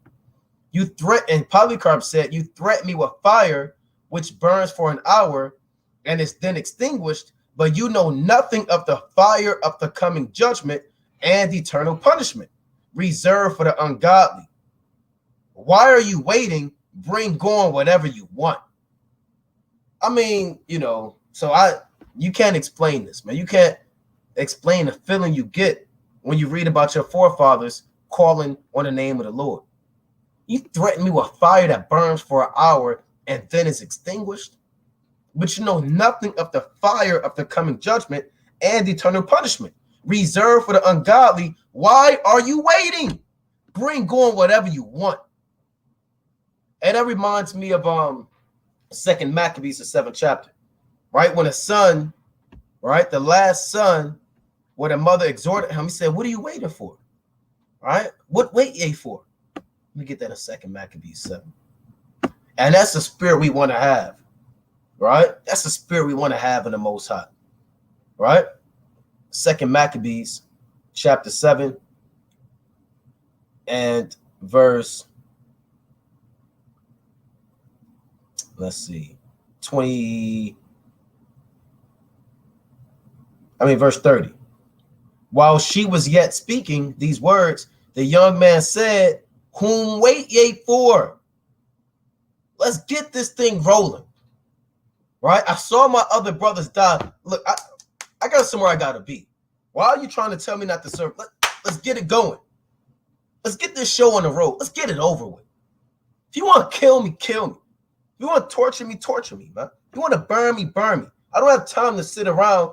I got to be up in the spirit world. Let's get this going, man. That's bold. Man, look at this damn. Look, I got to be up in the spirit world. Are you going to hurry up and kill me for the name of the Lord or not? All right? What are you waiting on? Whatever you want, bring it, man. Look, let's go. Let's get this prophecy rolling.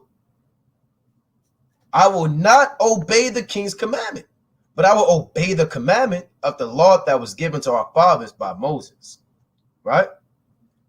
And thou, this is what he said to the king. Then he looked at the king and probably, and you, right?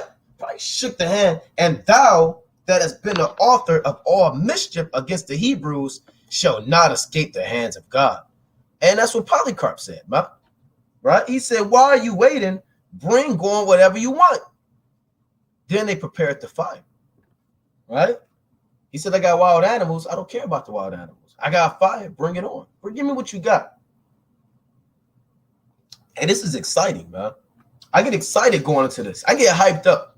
We got camp coming soon in about, 45 minutes.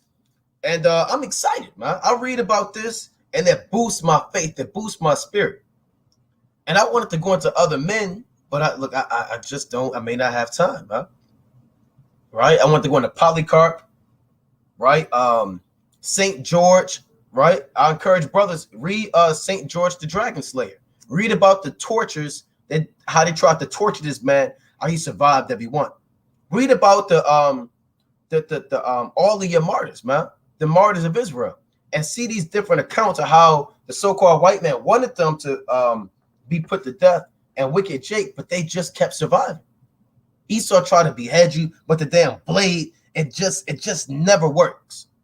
He keeps trying to pull a lever to cut your head, but the head just stops right there, man. And now he's mad. Then he tries to burn you, but you don't feel no burning, like the three holy children in Daniel, the 3rd chapter.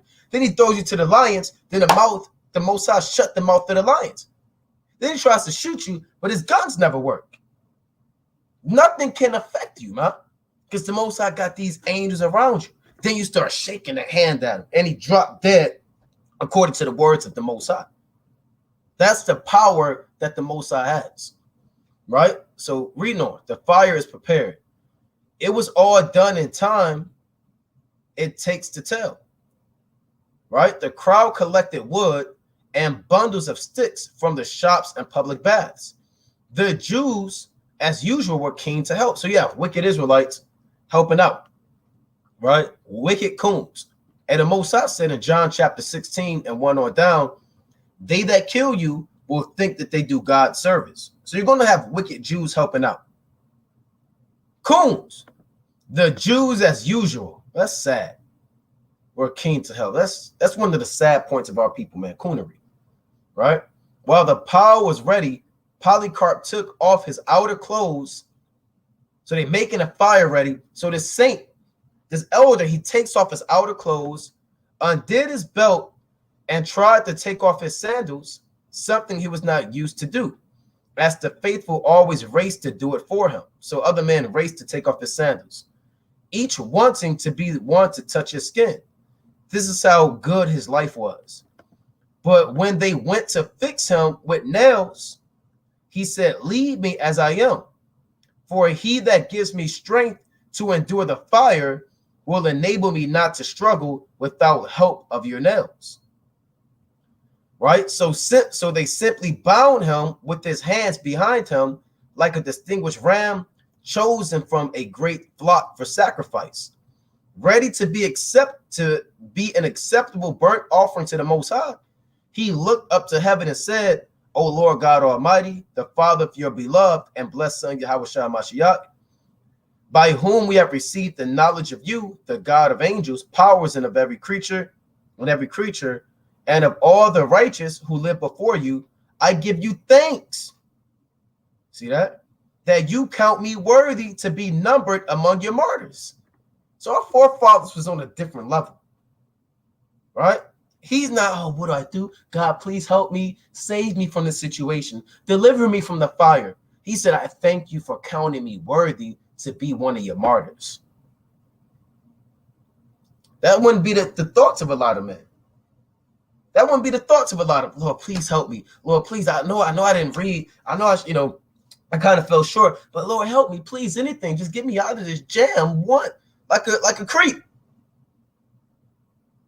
I'm led to believe he was calm, cool, collected, full of faith, lift up his hands, or they was tied together, but he bowed his head and prayed, man. And said, I give you thanks that you count me worthy to be numbered among your martyrs. Sharing the cup. Right? So he knew about the cup in Matthew 20. He said, sharing the cup of a Mashiach and the resurrection to eternal life, both soul and body, through the immortality of the Holy Spirit. May I be received this day as an acceptable sacrifice. And that's what it's all about, man. You want to be received as an acceptable sacrifice. That's Romans chapter 12 and 1. As you, the true God, have predestined, revealed to me, and now fulfilled. I praise you for all these things. I bless you and glorify you, along with the everlasting Yahushua HaMashiach, your beloved Son. To you with him, through the Holy Spirit, be glory both now and forever. Amen. So he said that prayer, and then what happened? Then the fire was lit, and the flame blazed furiously. We who are privileged to witness it saw a great miracle, and this is why we have been preserved, to tell the story. The fire shaped itself into the form of an arch. like the sail of a ship when it is filled with the wind, and formed a circle around the body of the martyr. Inside it, he looked not like flesh that is burnt, but like bread that is baked, or gold and silver glowing in the furnace. And we smelled a sweet scent like frankincense or some precious spices. So they burnt his body, but his skin wasn't being burnt. It looked like he was getting darker, like bronze or that burnt in the furnace. And the men that were there, they said, we smelled frankincense as he was burning. We smelled sweet spices. He was an offering unto the Lord, a meat offering with the frankincense on top. Imagine that, man. People want to smell dead flesh. They want to smell rotting and decaying bodies, but they smell frankincense and sweet spices, man. You know? And that's deep. So that can happen, man. The so-called white men try to burn you. You don't burn, and then, you get the fire's on you, and then it forms a circle around you, and you're glowing, shaking a hand, and everybody smells frankincense. Right? Eventually, when those wicked men saw that his body could not be consumed by fire, they commanded an executioner to pierce him with a dagger. Right? When he did this, right, a dove flew out. This may well be a later interpolation or transcription error, and such a great quantity of blood flowed that the fire was extinguished. Like when Yahushua was crucified, it says blood and water came out. Right? Let me get that in John the 19th chapter. And that actually happened. I believe when you go into that history and they go into the Apostle Paul, they say when the Apostle Paul was beheaded, blood and water came out. Right? This is John 19. And let's see.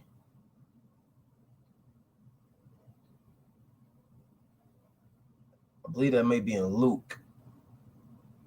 Right? Let me get this account. I believe that's in Luke, if I'm not mistaken. No, it's like here it is, John 19 and 34. Right? John 19 and 34. Well, one of the soldiers with a spear pierced his side, and forthwith came there out blood and water. And he that saw it bare record, and his record is true, and he knoweth that he saith true, that ye might believe. You see that? So they pierced Yahushua, and blood and water came out. They went to thrust Polycarp. It said a dove and blood came out, and blood extinguished the fire. When you go to the Apostle Paul, they beheaded Paul, and blood and water came out. And you might have your head chopped in the guillotine, and blood and water comes out. The Most High does things that, man, these are miracles. These are the works of our God, man. He'll shut the mouth of a lion. He'll have the fire not burn you.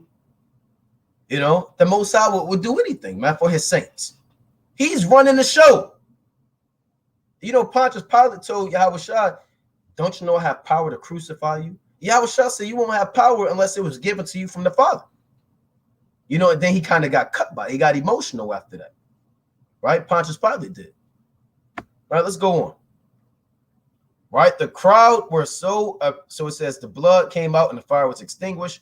The crowd were amazed at the difference between the unbelievers and the elect, of whom great Polycarp was surely one, having in our own times been an apostolic and prophetic teacher, a bishop, right? They said Catholic Church, but it's not the Catholic Church, the church in Smyrna, for every word he spoke either had been or shall be accomplished. Right? So, you see that account of what happened to him, huh? So they couldn't burn him, so they went to thrust him through. And there are other men, right, you read about in the scriptures, like, right, one of my favorite accounts, you had a man by the name of Saint George the Dragon Slayer, which obviously is an Israelite. Right? When you look up the old Russian icons, right now they show him as a whitewashed man, but the original paintings of him is a Jake. Right? Let's see if I can get that.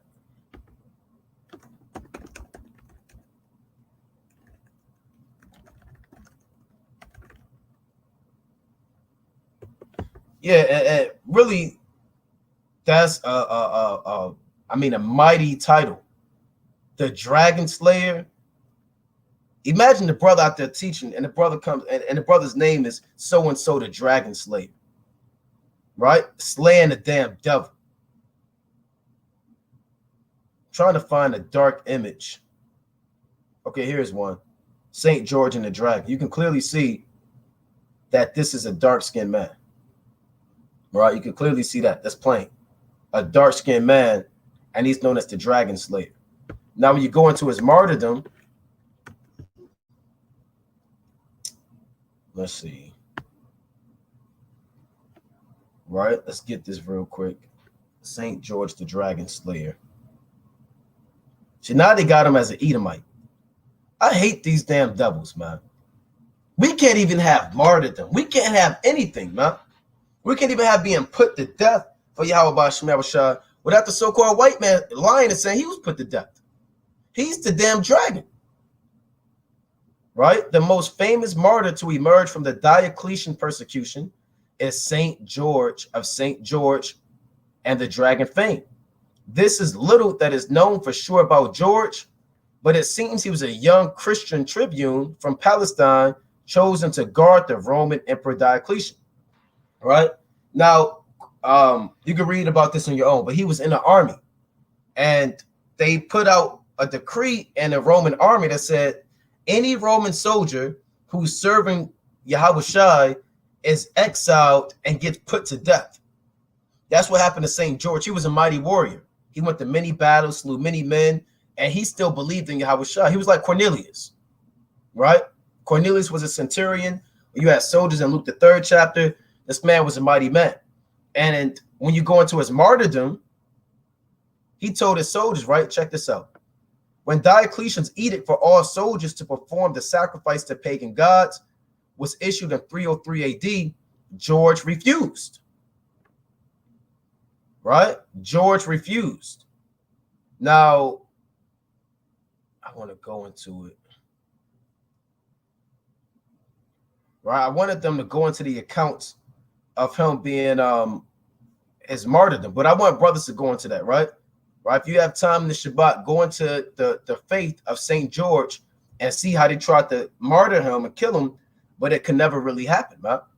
Right? And read Hebrews 11th chapter about our forefathers, man, and the faith that they had, man. And this definitely boosts your faith, right? I believe I saw a comment. A sister said that's inspiration.